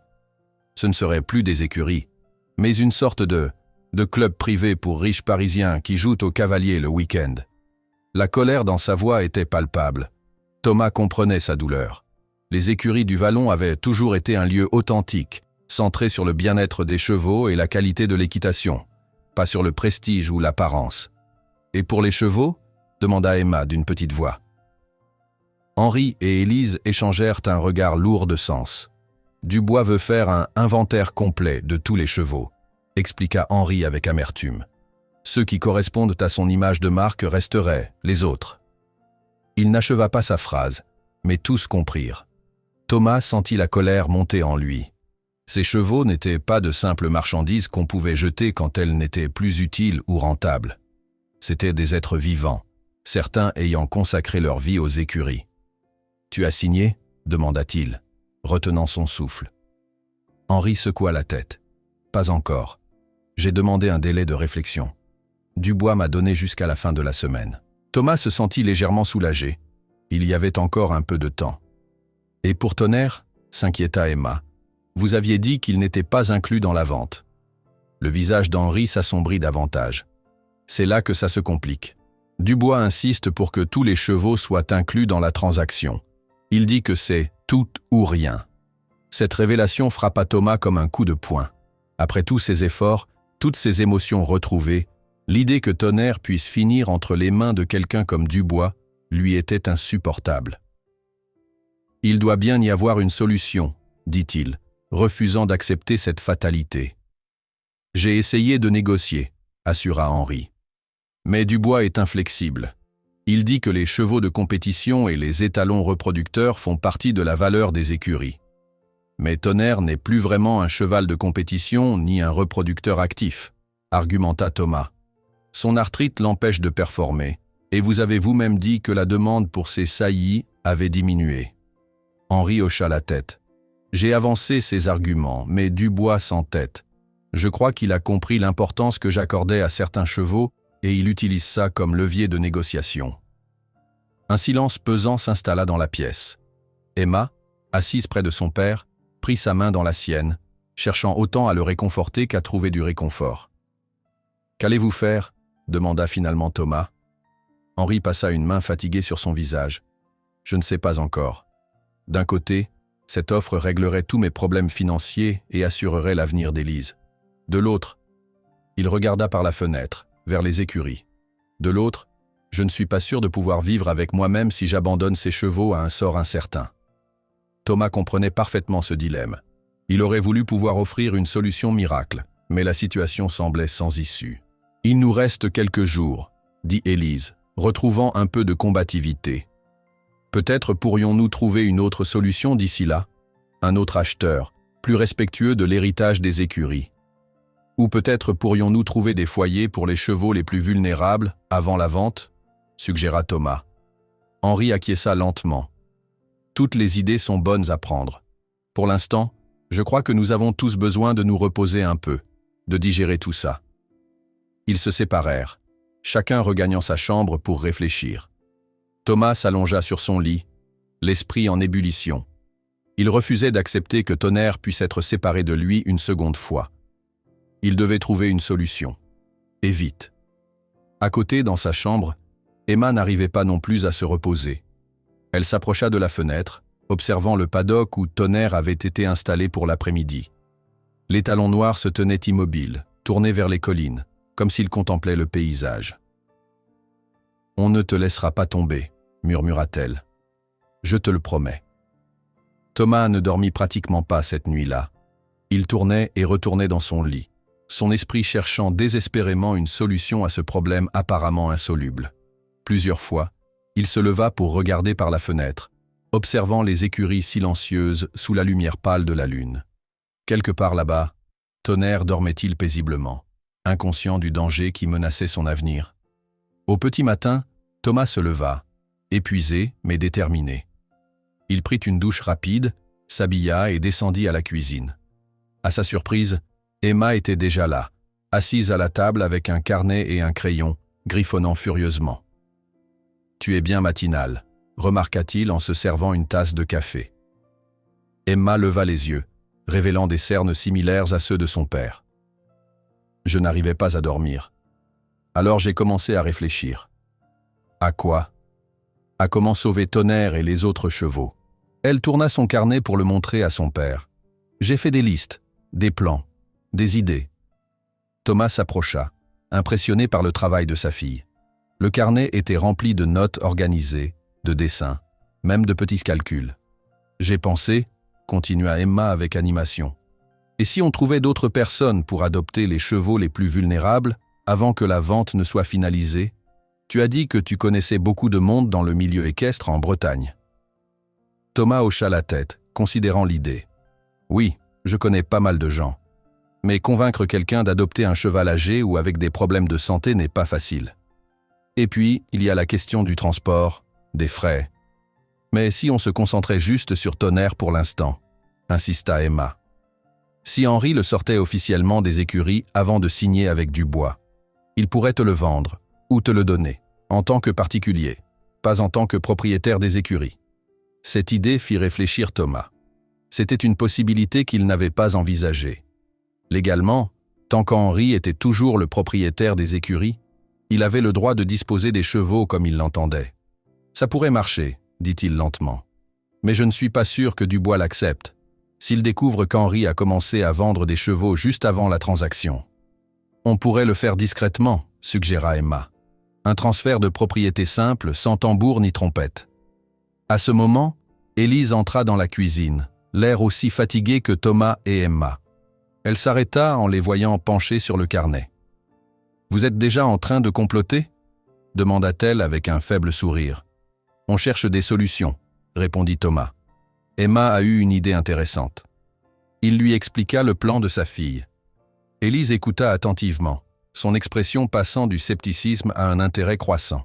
« Ça pourrait fonctionner », admit-elle. « Légalement, rien n'empêche papa de vendre ou de donner un cheval avant la signature du contrat. Mais… »« Mais quoi ?» demanda Emma. « Mais Dubois est un homme d'affaires rusé. S'il apprend qu'on a sorti Tonnerre des écuries juste avant la vente, il pourrait se retirer complètement. Ou pire, baisser son offre drastiquement. » Thomas comprenait cette préoccupation. Henri avait besoin de cet argent pour rembourser ses dettes et assurer son avenir. Il ne pouvait pas risquer de faire échouer la vente. « Et si je l'achetais » proposa-t-il soudain. « Pas juste un transfert de propriété, mais un véritable achat, au prix du marché. Ça justifierait la transaction aux yeux de Dubois. » Élise se mordilla la lèvre, considérant cette option. Ce serait plus crédible, c'est vrai. Mais Tonnerre, malgré son âge et son arthrite, reste un cheval de valeur. Son pédigré, son palmarès en compétition. Son prix serait conséquent. Thomas n'avait pas beaucoup d'économies. Son écurie en Bretagne lui permettait de vivre correctement, mais pas de faire des folies. Acheter un cheval comme Tonnerre représenterait un sacrifice financier important. « Je trouverai l'argent », affirma-t-il avec détermination. « Je pourrais vendre ma voiture, prendre un crédit si nécessaire. » Emma le regardait avec admiration, mais aussi inquiétude. « Tu ferais vraiment ça, papa ?» Pour Tonnerre, sans hésiter. Élise sourit, touchée par sa détermination. Parlons-en à papa. Il est déjà aux écuries, vérifiant l'état de santé de Grisou qui semblait un peu fiévreux hier soir. Ils terminèrent rapidement leur petit déjeuner et se dirigèrent vers les écuries. En chemin, ils passèrent devant le paddock où Tonnerre avait été installé la veille. L'étalon les aperçut et hennit doucement, s'approchant de la barrière. « Bonjour mon beau », dit Thomas en caressant son chanfrein. « On va trouver une solution, je te le promets. » Ils laissèrent Emma avec Tonnerre et continuèrent jusqu'à l'écurie principale où ils trouvèrent Henri, en compagnie du vétérinaire Pierre Dubois. Aucun lien avec l'acheteur potentiel, examinant un vieux hongre gris. « Comment va-t-il » demanda Élise en s'approchant. « Légère infection respiratoire », répondit le vétérinaire. « Rien de grave, mais à son âge, mieux vaut être prudent. J'ai laissé des antibiotiques et des instructions. » Henri remercia le vétérinaire qui commença à ranger son matériel. Thomas attendit qu'il s'éloigne pour aborder le sujet qui le préoccupait. « Henri, on a peut-être une idée pour Tonnerre. » Il exposa sa proposition d'acheter l'étalon officiellement, au prix du marché, avant la finalisation de la vente des écuries. Henri l'écouta attentivement, son expression passant de la surprise à la réflexion. « Je ne veux pas que tu te ruines pour ça, Thomas, » dit-il finalement. « Tonnerre a une grande valeur sentimentale pour nous tous, mais d'un point de vue commercial, à son âge et avec son arthrite. Je suis prêt à payer ce qu'il faut, » insista Thomas. « Ce n'est pas seulement pour moi, c'est pour lui. Il mérite de passer ses vieux jours en paix avec des gens qui l'aiment. » Henri sembla touché par ces paroles. Il posa une main sur l'épaule de Thomas. « Tu as toujours eu un grand cœur. C'est pour ça que Tonnerre t'a choisi, autant que tu l'as choisi lui. » Il réfléchit un moment, puis reprit. « Écoutez, je vais vous dire ce qu'on va faire. Thomas, tu n'achèteras pas Tonnerre. » Voyant l'expression alarmée de Thomas, il s'empressa d'ajouter « Parce que je vais te le donner. Officiellement, légalement. On fera les papiers aujourd'hui même. » « Henri, je ne peux pas accepter. »« Tu peux, et tu vas le faire. » interrompit fermement le vieil homme. « Considère que c'est Tonnerre qui le demande, pas moi. » Thomas sentit l'émotion lui nouer la gorge. « Mais Dubois n'a pas encore signé, et moi non plus. Les écuries m'appartiennent toujours, et je suis libre de disposer de mes chevaux comme bon me semble. S'il n'est pas content, qu'il aille voir ailleurs. » Élise semblait inquiète. « Papa, on ne peut pas risquer de faire capoter la vente. Les dettes ?»« Les dettes seront payées, d'une façon ou d'une autre, » affirma Henri. « Mais je ne vendrai pas mon âme en abandonnant Tonnerre et les autres vétérans aux caprices d'un homme comme Dubois. » Cette détermination soudaine surprit autant Thomas qu'Élise. Henri avait toujours été un homme de principe, mais les pressions financières des dernières années semblaient en l'avoir ébranlé. À présent, il paraissait avoir retrouvé sa fermeté d'autrefois. « Qu'est-ce qui t'a fait changer d'avis » demanda Élise. Henri soupira, son regard se perdant dans le vague. « Cette nuit, je n'ai pas dormi. Je pensais à tout ça, à l'offre de Dubois, aux écuries, aux chevaux. Et puis je me suis souvenu pourquoi j'avais créé cet endroit au départ. Pas pour l'argent, pas pour le prestige, mais pour les chevaux. Pour offrir un lieu où ils seraient respectés, aimés, soignés comme ils le méritent. » Il fit une pause, son regard se durcissant légèrement. Dubois ne comprend pas ça. Pour lui, les chevaux sont des marchandises, des objets de luxe. Je ne peux pas lui confier mon héritage. « Mais l'argent, » commença Élise. « L'argent ne vaut pas la paix de l'esprit, » trancha Henri. « Je préfère trouver une autre solution, même si c'est plus difficile, même si ça prend plus de temps. » Thomas était profondément touché par cette décision. « Que vas-tu faire alors ? » « D'abord, je vais transférer Tonnerre à ton nom. Ensuite, je vais dire à Dubois que j'ai besoin de plus de temps pour réfléchir à son offre. Et pendant ce temps, nous allons chercher activement un autre acheteur, quelqu'un qui partage notre vision des écuries. »« Tu crois que c'est possible ?» demanda Thomas, un nouvel espoir naissant en lui. Henri haussa les épaules. « On ne saura pas avant d'avoir essayé. Je connais encore du monde dans le milieu. Des passionnés, pas des investisseurs. Peut-être que l'un d'eux serait intéressé. » Ils discutèrent encore un moment des détails pratiques, puis Henri partit chercher les documents nécessaires au transfert de propriété de Tonnerre. Thomas et Élise retournèrent vers le paddock où Emma et l'étalon les attendaient. « Alors » demanda Emma avec anxiété. Thomas sourit, sentant un poids s'enlever de ses épaules. « Tonnerre va venir avec nous en Bretagne. Henri me le donne, officiellement. » Le visage d'Emma s'illumina. « C'est vrai ? C'est formidable. » Élise, cependant, semblait encore préoccupée. Papa a aussi décidé de ne pas vendre les écuries à Dubois. Il veut trouver un acheteur qui respectera l'esprit du lieu et le bien-être des chevaux. « C'est encore mieux », s'exclama Emma. « Mais il trouvera quelqu'un ? On va l'aider, affirma Thomas avec détermination. On va tous l'aider. Emma hocha vigoureusement la tête, pleine d'enthousiasme. Je pourrais faire des recherches sur Internet, créer une page pour partager l'histoire des écuries, peut-être même lancer une sorte de campagne.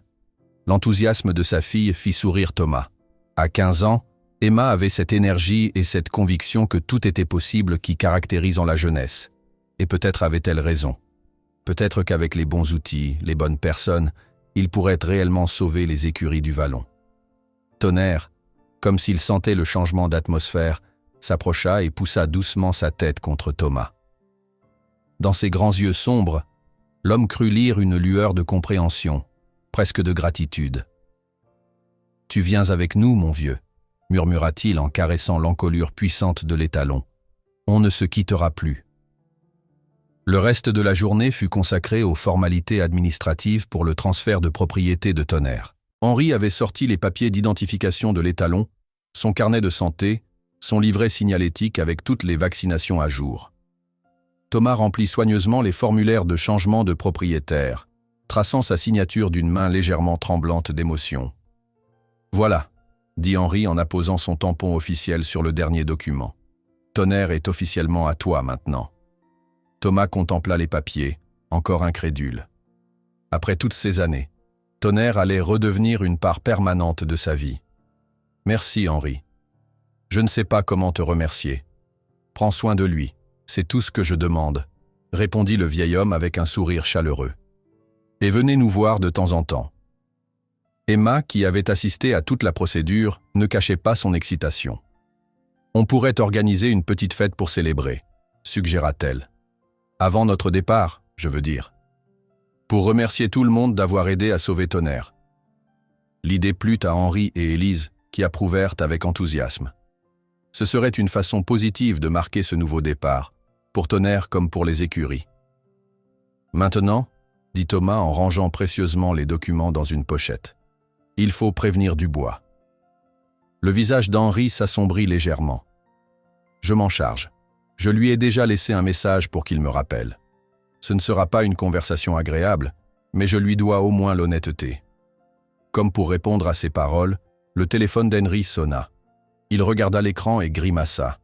Quand on parle du loup, c'est lui. Il s'excusa et sortit pour prendre l'appel en privé. Thomas, Emma et Élise restèrent dans le bureau, tendant malgré eux l'oreille pour capter des bribes de conversation. La voix d'Henri, habituellement calme et posée, s'élevait par moments, signe que l'échange était tendu. Après une dizaine de minutes qui semblèrent une éternité, Henri revint, le visage fermé mais déterminé. « Comment ça s'est passé ?» demanda Élise, inquiète. « Comme on pouvait s'y attendre, il n'est pas content du tout. » Henri s'assit lourdement dans son fauteuil. Il a menacé de poursuites judiciaires pour rupture de contrat, mais c'est du bluff. Nous n'avons rien signé encore. « Et pour Tonnerre ?» s'inquiéta Thomas. « Je lui ai dit que Tonnerre avait déjà été vendu à un particulier avant nos discussions. Il a protesté, mais je lui ai rappelé que tant que la vente des écuries n'était pas finalisée, je restais libre de gérer mes chevaux comme je l'entendais. » Un soulagement collectif envahit la pièce. Au moins, Tonnerre était désormais légalement protégé de toute tentative de Dubois pour mettre la main sur lui. « Que fait-on maintenant ?» demanda Emma, toujours pragmatique. « Maintenant, » répondit Henri en retrouvant un peu de son entrain. « Nous cherchons activement un autre acheteur, quelqu'un qui respectera l'âme des écuries du Vallon. » Élise prit son ordinateur portable et l'ouvrit. « Je vais commencer à contacter mes relations dans le monde équestre. Certains de mes anciens concurrents ont fait fortune dans les affaires, et ils aiment les chevaux pour ce qu'ils sont, pas juste pour leur valeur commerciale. Et moi, proposa Emma avec enthousiasme. Je pourrais créer une page sur les réseaux sociaux pour faire connaître l'histoire des écuries et la situation actuelle. Peut-être que ça attirera l'attention de quelqu'un qui pourrait t'aider. Thomas était impressionné par l'initiative de sa fille. C'est une excellente idée, Emma. Mais vérifie d'abord avec Henri et Élise quelles informations ils sont d'accord de partager publiquement. Emma acquiesça, déjà plongée dans ses pensées, imaginant probablement la stratégie à adopter pour toucher le plus de monde possible. « Et toi, Thomas ?» demanda Henri. « Quel est ton plan pour Tonnerre ?»« Je vais contacter une entreprise de transport spécialisée dès aujourd'hui. Il faut organiser le voyage vers la Bretagne avec toutes les précautions nécessaires pour son arthrite. Je pense qu'on fera le trajet en 2 étapes, avec une nuit de repos à mi-chemin. » Ils discutèrent encore des détails pratiques, puis se séparèrent pour commencer à mettre en œuvre leurs différents plans. Thomas se rendit aux écuries pour vérifier l'état de Tonnerre et lui donner ses soins quotidiens. L'étalon sembla sentir que quelque chose avait changé. Il était particulièrement réceptif ce jour-là, répondant aux moindres gestes ou paroles de Thomas avec une attention totale. « Tu sais que tu viens avec moi, n'est-ce pas ?» murmura Thomas en lui massant doucement le garrot. « Tu as toujours su lire dans mes pensées. » Tonnerre poussa doucement sa tête contre lui, comme pour confirmer. Ce geste si simple et pourtant si éloquent émut Thomas profondément. Il avait l'impression que l'étalon comprenait parfaitement la situation et lui exprimait sa gratitude à sa manière. Pendant ce temps, Emma s'était installée dans le salon avec son ordinateur. Avec l'accord d'Henri et d'Élise, elle avait commencé à créer une page dédiée aux écuries du Vallon, mettant en avant leur histoire, leur philosophie centrée sur le bien-être des chevaux et la recherche d'un nouveau propriétaire qui partagerait ses valeurs. « Tu pourrais ajouter quelques photos », suggéra Élise en s'asseyant à côté d'elle. « J'en ai de magnifiques des écuries à différentes saisons, et bien sûr des chevaux, y compris Tonnerre dans ses jours de gloire. » Emma accepta avec enthousiasme, et bientôt, les 2 jeunes femmes étaient plongées dans la sélection des meilleures images pour illustrer l'âme des écuries du Vallon. Henri, de son côté, s'était enfermé dans son bureau pour passer des coups de téléphone à d'anciens collègues, amis et relations d'affaires. La nouvelle de sa recherche d'un nouvel acheteur se répandait rapidement dans le petit monde du cheval en Normandie. La journée passa ainsi. Chacun concentré sur sa tâche, unis dans un même objectif, sauver l'héritage des écuries du Vallon et assurer l'avenir de Tonnerre et des autres chevaux. Au dîner, ils se retrouvèrent tous pour partager leurs avancées. L'ambiance était énergique, presque joyeuse, malgré l'incertitude qui planait encore. « J'ai eu 3 personnes intéressées qui veulent venir visiter les écuries cette semaine », annonça Henri. « Pas des grands investisseurs comme Dubois, mais des gens passionnés, avec des moyens raisonnables. » « La page a déjà reçu plus de 200 partages, » ajouta Emma fièrement. « Et plusieurs personnes ont proposé leur aide, soit pour diffuser l'information, soit pour accueillir temporairement certains chevaux si nécessaire. J'ai contacté l'entreprise de transport, dit Thomas à son tour. Ils peuvent venir chercher Tonnerre lundi prochain. Ça nous laisse le temps de bien préparer son départ. Ils ont l'habitude des chevaux âgés et m'ont assuré qu'ils prendraient toutes les précautions nécessaires. Et j'ai une autre nouvelle, intervint Élise avec un sourire mystérieux. Mon fiancé Philippe vient d'appeler. Il a parlé de notre situation à son patron, qui est un grand amateur de chevaux.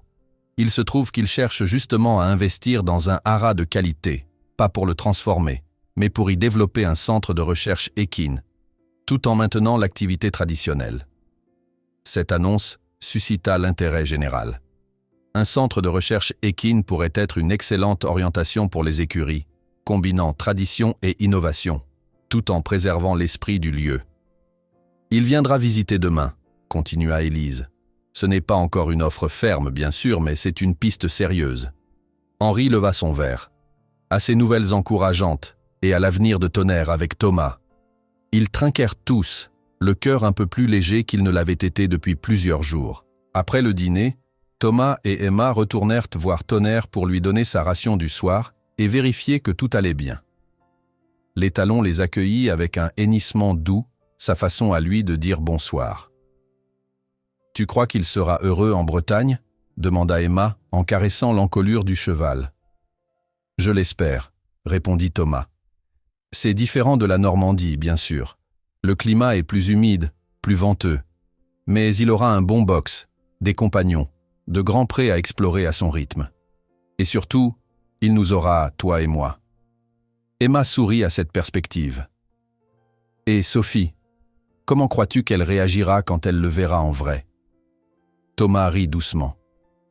Je pense qu'elle va tomber sous son charme immédiatement. Sophie a toujours eu un faible pour les chevaux avec de la personnalité, et Tonnerre en a à revendre. Ils restèrent encore un moment avec l'étalon, savourant la tranquillité de la soirée, puis retournèrent vers la maison. La nuit était claire, parsemée d'étoiles, et une légère brise portait les odeurs familières des écuries. Le foin, le cuir, cette senteur si particulière des chevaux que Thomas avait toujours trouvée réconfortante. « Papa, » dit soudain Emma, s'arrêtant sur le chemin, « je suis vraiment contente que tu aies décidé de revenir ici. Même si c'était difficile au début, même avec tous ces problèmes avec Dubois et la vente, je crois que c'était important pour toi et pour Tonnerre. » Thomas regarda sa fille, touché par sa perspicacité. À 15 ans, elle comprenait déjà des choses que certains adultes mettaient une vie à saisir. « Tu as raison, » admit-il. « Je crois que j'avais besoin de revenir, de faire la paix avec mon passé. Et de renouer avec Tonnerre, bien sûr. » Emma glissa sa main dans celle de son père, comme elle le faisait étant petite. Parfois, il faut revenir en arrière pour pouvoir vraiment avancer. Thomas serra doucement sa main, ému par la sagesse de ces mots simples. Sa fille avait grandi, mûri, et il n'avait pas toujours été là pour le voir. Mais maintenant, ils avaient cette aventure commune, ce lien à travers Tonnerre, et c'était un cadeau inestimable. Alors qu'ils approchèrent de la maison, Thomas se sentit étrangement serein, malgré les incertitudes qui pesaient encore sur l'avenir des écuries du Vallon. Une chose était sûre, Tonnerre viendrait avec eux en Bretagne, et ensemble, ils entameraient un nouveau chapitre de leur histoire commune. Le lendemain matin, une atmosphère d'excitation nerveuse planait sur les écuries du Vallon. La visite du patron de Philippe, le fiancé d'Élise, était prévue pour 11 heures, et tout le monde s'activait pour que le domaine se présente sous son meilleur jour. Henri, habillé d'une chemise propre et d'un pantalon repassé, vérifiait une dernière fois les dossiers financiers et les projections qu'il comptait présenter aux visiteurs. Élise, quant à elle, s'assurait que chaque recoin des écuries était impeccable, donnant des instructions aux palefreniers pour que les boxes soient parfaitement nettoyés et les chevaux bien toilettés. Thomas et Emma avaient proposé leur aide, mais Henri avait insisté pour qu'il continue à s'occuper de Tonnerre et à préparer son voyage. « C'est votre priorité maintenant », avait-il dit avec un sourire bienveillant. Ils avaient donc passé la matinée à travailler avec l'étalon, le sortant pour une courte promenade, puis le brossant jusqu'à ce que sa robe noire brille comme de l'anthracite poli. Thomas en avait profité pour lui faire quelques exercices d'étirement doux, particulièrement bénéfiques pour son arthrite. « Il se déplace déjà mieux », remarqua Emma alors que Tonnerre exécutait un mouvement latéral avec une fluidité surprenante pour son âge et sa condition.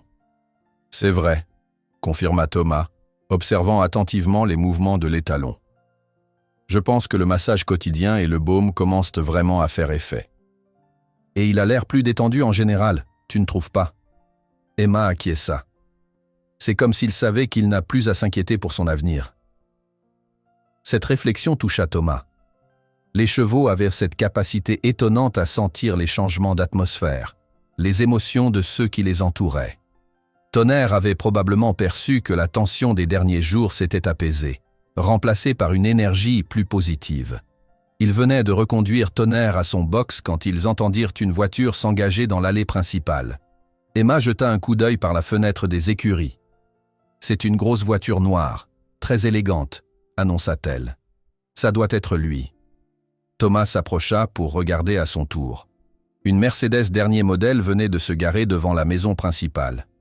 Un homme d'une 60aine d'années en descendit, grand et élancé, vêtu d'un costume bleu marine sobre, mais visiblement de grande qualité. Philippe sortit du côté passager, tandis qu'Henri et Élise s'avançaient pour les accueillir. « On devrait peut-être aller se présenter », suggéra Emma. Thomas hésita. Henri voudra peut-être d'abord lui montrer les écuries, sans trop de monde autour. Attendons qu'ils viennent par ici. Ils n'eurent pas à attendre longtemps. Après quelques minutes de conversation devant la maison, le petit groupe se dirigea vers les écuries. Henri marchait aux côtés du visiteur, parlant avec animation, tandis qu'Élise et Philippe suivaient de près. Quand ils entrèrent dans l'écurie principale, Thomas et Emma s'avancèrent pour les saluer. Henri fit les présentations. Thomas, Emma, je vous présente le docteur Laurent Moreau, directeur de l'Institut de recherche en médecine équine. Laurent, voici Thomas Marceau, un ancien employé des écuries, et sa fille, Emma. Le docteur Moreau leur serra la main avec un sourire chaleureux. Enchanté. Philippe m'a beaucoup parlé de vous et de votre lien avec ce magnifique étalon noir. Tonnerre, précisa Thomas. Il a été un champion remarquable en son temps. Je m'en souviens, confirma le docteur Moreau, surprenant tout le monde. J'ai suivi sa carrière avec intérêt. Il avait une présence exceptionnelle en piste, une communion rare avec son cavalier. C'était vous, n'est-ce pas? Thomas hocha la tête, touché que cet homme se souvienne de Tonnerre après tant d'années. J'aimerais beaucoup le voir, continua le docteur Moreau. Si cela ne vous dérange pas, bien sûr. Avec plaisir, répondit Thomas, guidant le groupe vers le box de Tonnerre. L'étalon, entendant les voix approcher, s'était posté près de la porte de son box, la tête haute, les oreilles dressées avec curiosité. Quand il aperçut Thomas, il hennit doucement en guise de salutation. « Il est magnifique », murmura le docteur Moreau, s'approchant lentement. « Quel âge a-t-il maintenant ?»« 15 ans, répondit Henri. Il souffre d'arthrite au postérieur droit, mais sinon, il est en excellente santé pour son âge. » Le docteur Moreau s'arrêta à une distance respectueuse, observant Tonnerre avec un regard d'expert. « Puis-je » demanda-t-il à Thomas, indiquant qu'il aimerait s'approcher davantage. Thomas acquiesça, curieux de voir comment Tonnerre réagirait à cet étranger. Le docteur Moreau s'avança lentement, parlant doucement à l'étalon. À la surprise de tous, Tonnerre tendit la tête vers lui, les naseaux frémissants, sans montrer la moindre méfiance. « Il a l'air de vous apprécier », remarqua Emma. Le docteur Moreau sourit. « Les chevaux sentent ceux qui les respectent, et j'ai consacré ma vie à ces animaux extraordinaires. » Il se tourna vers Henri. « Monsieur le roi, j'ai entendu parler de votre situation et de votre refus de vendre à quelqu'un qui ne partagerait pas votre vision. Cela m'a profondément touché. » Henri haussa les épaules avec modestie. « Je ne pouvais pas trahir mes principes, ni abandonner ces chevaux à un sort incertain. »« C'est tout à votre honneur, » affirma le docteur Moreau. « Et c'est exactement pour cette raison que je suis intéressé par votre domaine. » Il expliqua alors plus en détail son projet. Créer un centre de recherche et de soins équins, tout en maintenant l'activité traditionnelle d'élevage et de formation. Les écuries conserveraient leur nom et leur identité, mais bénéficieraient d'investissements pour moderniser certaines installations et créer de nouveaux espaces dédiés à la recherche. « Et qu'adviendrait-il des chevaux actuels, notamment des vétérans ?» demanda Thomas, toujours préoccupé par le sort de ceux qui resteraient après le départ de Tonnerre. « Ils resteraient ici, bien sûr, » assura le docteur Moreau. « En fait, certains pourraient eux-mêmes participer à nos programmes de recherche sur le vieillissement équin et les traitements naturels de l'arthrite. Toujours de façon non invasive et respectueuse de leur bien-être, cela va sans dire. » Henri semblait impressionné par cette vision. « Cela correspond tout à fait à ce que j'espérais pour l'avenir des écuries. » « Évidemment, » ajouta le docteur Moreau, « je dois encore discuter des détails financiers avec mon conseil d'administration. Mais je peux déjà vous dire que je suis personnellement très enthousiaste à l'idée de ce projet. » La visite se poursuivit, le docteur Moreau s'intéressant à chaque aspect des écuries, posant des questions pertinentes, prenant même des notes dans un petit carnet. Son attitude respectueuse et son intérêt sincère pour le bien-être des chevaux impressionnèrent tout le monde. À la fin de la visite, alors qu'ils se tenaient tous dans la cour principale, le docteur Moreau se tourna vers Henri avec un sourire décidé. « Monsieur le roi, je ne vois aucune raison d'attendre. Je voudrais vous faire une offre officielle dès maintenant. » Henri parut surpris par cette décision rapide. « Êtes-vous sûr? Vous n'avez pas besoin de consulter votre conseil d'administration d'abord? » « Pour le montant exact et les détails contractuels, oui, » concéda le docteur Moreau. « Mais je suis autorisé à vous proposer une offre de principe dans la fourchette que nous avions discutée. Et après ce que j'ai vu aujourd'hui, je suis convaincu que c'est le bon investissement pour notre institut. » Ils se retirèrent dans le bureau d'Henri pour discuter des aspects financiers en privé, laissant Thomas, Emma, Élise et Philippe dans la cour. « C'est incroyable », murmura Élise, visiblement émue. « Je n'aurais jamais imaginé une solution aussi parfaite. »« Le docteur Moreau est un homme exceptionnel », confirma Philippe. « Passionné, intègre et avec une véritable vision pour l'avenir de la médecine équine. Les écuries ne pourraient pas être en de meilleures mains. » Thomas ressentit un immense soulagement. Même si sa priorité était désormais Tonnerre, savoir que les écuries du Vallon et tous leurs pensionnaires auraient un avenir serein lui réchauffait le cœur. « Ça mérite une célébration », déclara Emma. « Et si on organisait cette fête dont on parlait, pour Tonnerre, mais aussi pour célébrer cette nouvelle étape pour les écuries ?» L'idée fut accueillie avec enthousiasme. Ils décidèrent de l'organiser pour le dimanche suivant, 2 jours avant le départ prévu de Tonnerre pour la Bretagne. Cela laisserait le temps d'inviter les amis et les employés des écuries, et de tout préparer convenablement. Le reste de la journée passa dans une atmosphère joyeuse. Henri et le docteur Moreau émergèrent du bureau avec des expressions satisfaites, signe que leur discussion financière s'était bien déroulée. Avant de partir, le docteur Moreau promit de revenir avec une offre formelle et écrite dans les jours suivants. Le soir venu, ils dînèrent tous ensemble, y compris Philippe qui était resté pour l'occasion. La conversation était animée, pleine de projets et d'espoir pour l'avenir. Thomas observait cette scène avec un mélange de joie et de nostalgie. Dans quelques jours, il quitterait à nouveau les écuries du Vallon, mais cette fois, ce serait différent. Il partirait avec Tonnerre, et avec la certitude que ce lieu qui lui était cher continuerait à prospérer selon les valeurs qu'il chérissait.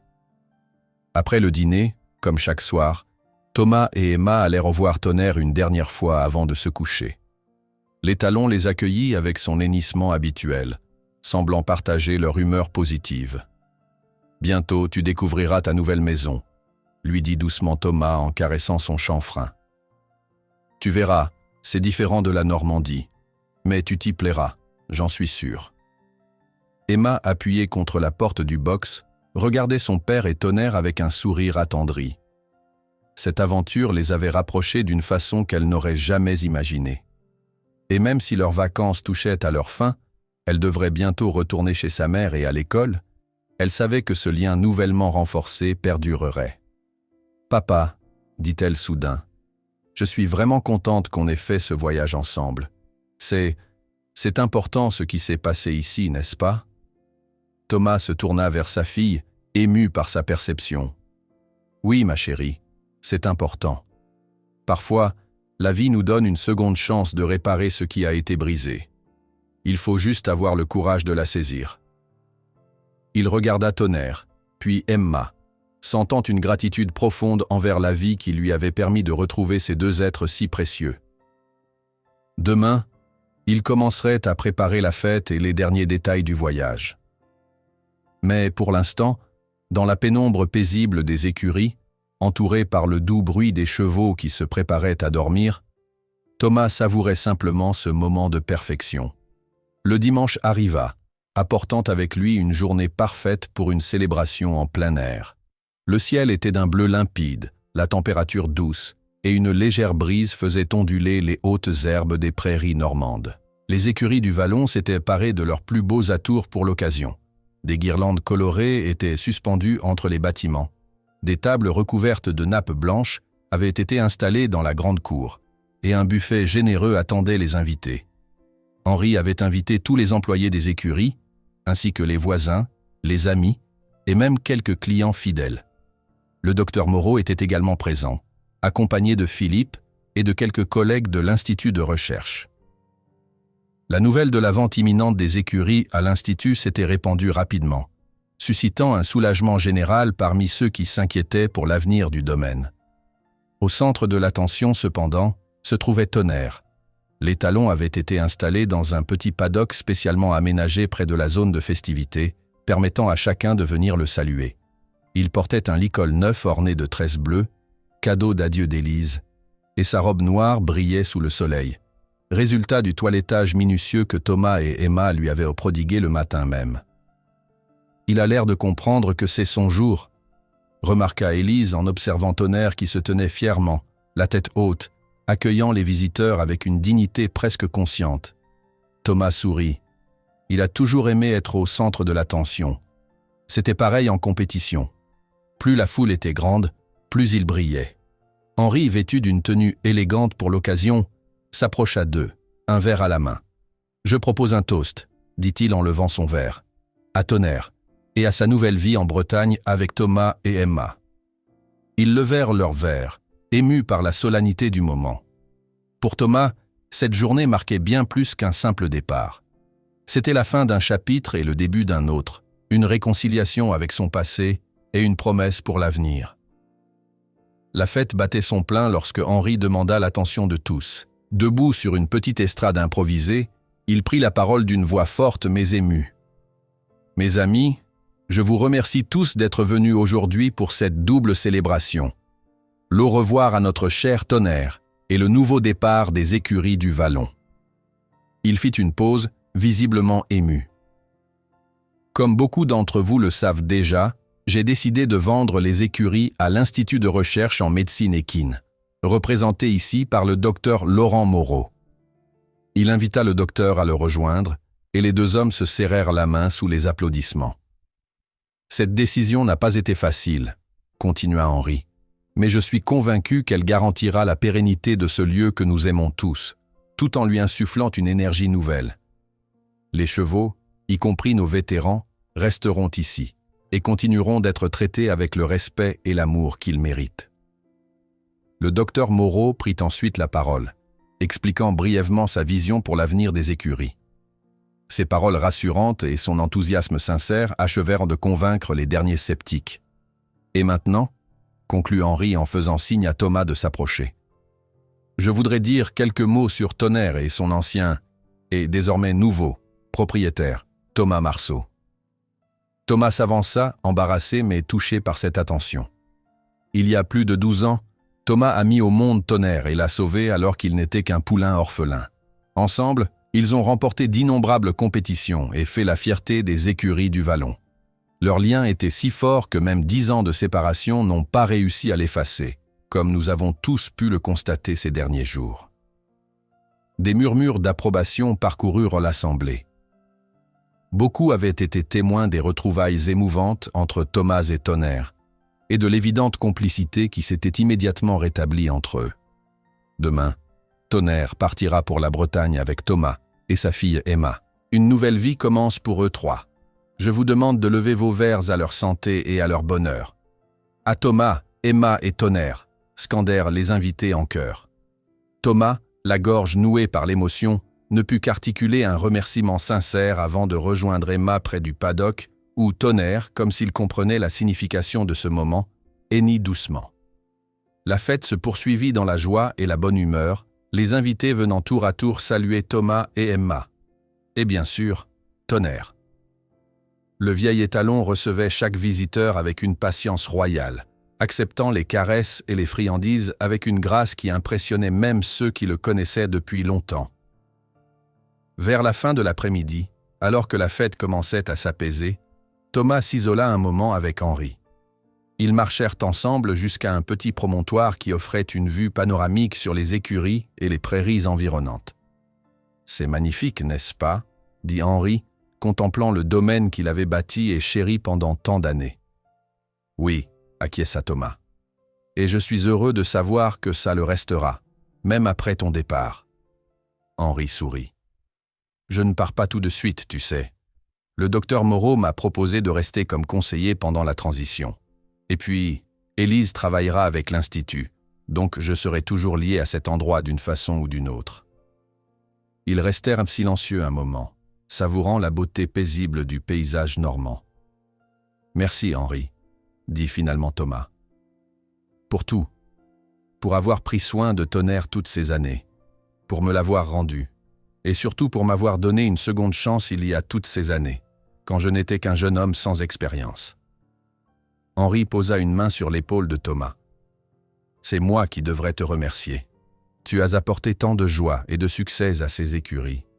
Et maintenant, tu vas offrir à Tonnerre la retraite paisible qu'il mérite. C'est tout ce que je pouvais espérer pour lui. » Ils échangèrent une accolade émue, scellant une amitié qui avait traversé le temps et les épreuves.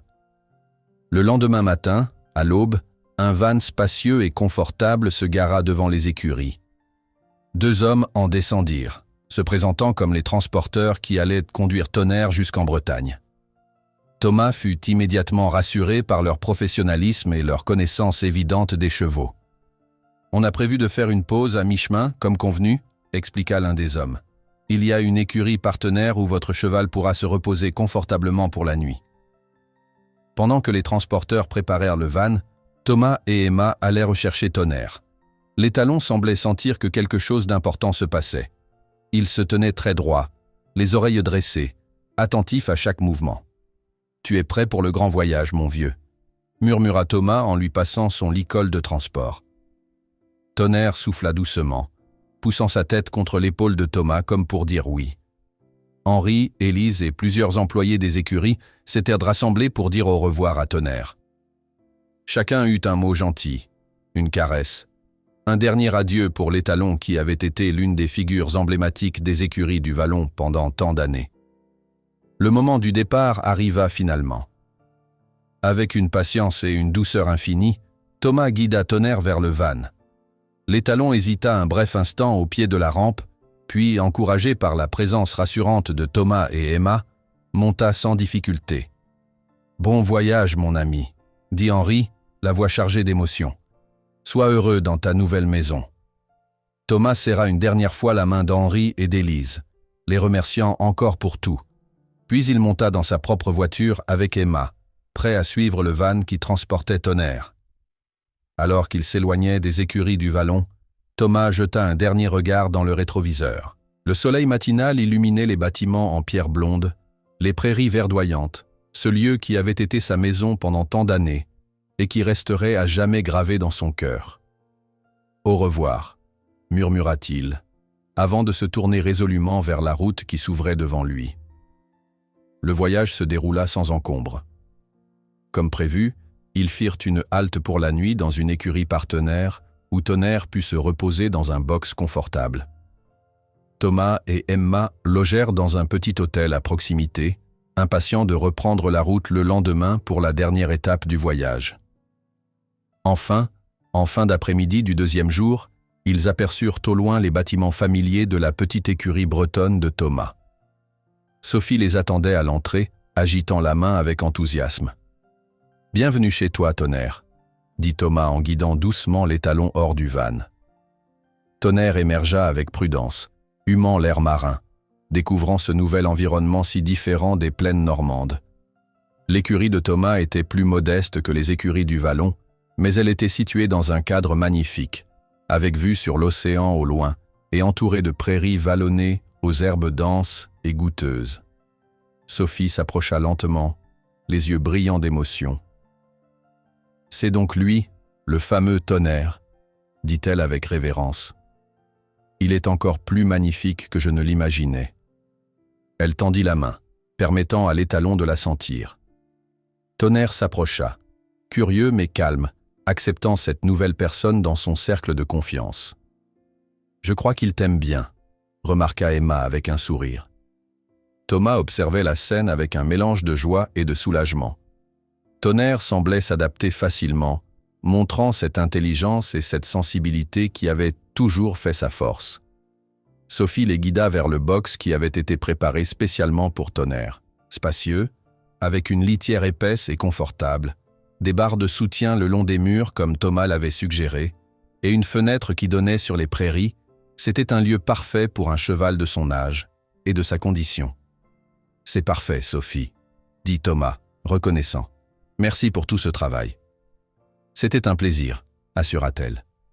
Toute l'équipe était excitée à l'idée d'accueillir Tonnerre. Il est déjà une célébrité ici. Ils installèrent l'étalon confortablement, lui donnant de l'eau fraîche et un peu de foin pour qu'il se sente chez lui. Puis, respectant son besoin de repos après ce long voyage, ils le laissèrent tranquille, promettant de revenir bientôt. Cette nuit-là, Thomas s'endormit avec une sensation de plénitude qu'il n'avait pas ressentie depuis longtemps. Emma dormait dans la chambre d'amis, devant retourner chez sa mère le surlendemain. Mais elle avait déjà prévu ses prochaines vacances, impatiente de revenir pour passer plus de temps avec Tonnerre et son père. Au petit matin, Thomas se réveilla aux premières lueurs de l'aube. Incapable de rester au lit, il s'habilla silencieusement et se dirigea vers les écuries. Il trouva Tonnerre parfaitement éveillé, comme s'il l'attendait. « Bonjour, mon beau », murmura Thomas en ouvrant la porte du box. « Bien dormi ?» Tonnerre hennit doucement, poussant affectueusement sa tête contre l'épaule de Thomas. Ce geste, si familier maintenant, emplissait toujours le cœur de Thomas d'une joie profonde. « Viens, allons voir ton nouveau royaume. » Il passa un licol à l'étalon et le guida hors du box, puis de l'écurie, vers les prairies qui s'étendaient à perte de vue sous la lumière dorée du soleil levant. L'air marin, vivifiant et salé, soufflait doucement, apportant des odeurs nouvelles et excitantes pour Tonnerre. Thomas retira le licol, laissant l'étalon libre d'explorer à son rythme. Tonnerre fit quelques pas prudents, puis, enhardi, avança plus franchement, testant l'herbe fraîche sous ses sabots, humant les parfums de cette terre bretonne qui serait désormais son foyer. Puis, dans un mouvement qui fit bondir le cœur de Thomas, Tonnerre s'ébroua et partit au petit galop, sa crinière noire flottant au vent, sa silhouette majestueuse se découpant sur le ciel matinal. « Regarde-le » dit une voix derrière Thomas. C'était Emma, qui l'avait rejoint sans bruit. On dirait qu'il a rajeuni de 10 ans. Thomas sourit, ému au-delà des mots. C'est vrai. Il est chez lui maintenant. Ensemble, père et fille regardèrent Tonnerre galoper librement, symbole vivant de ces liens qui, malgré le temps et la distance, ne se brisent jamais vraiment. Parfois, la vie offre une seconde chance. Il suffit d'avoir le courage de la saisir.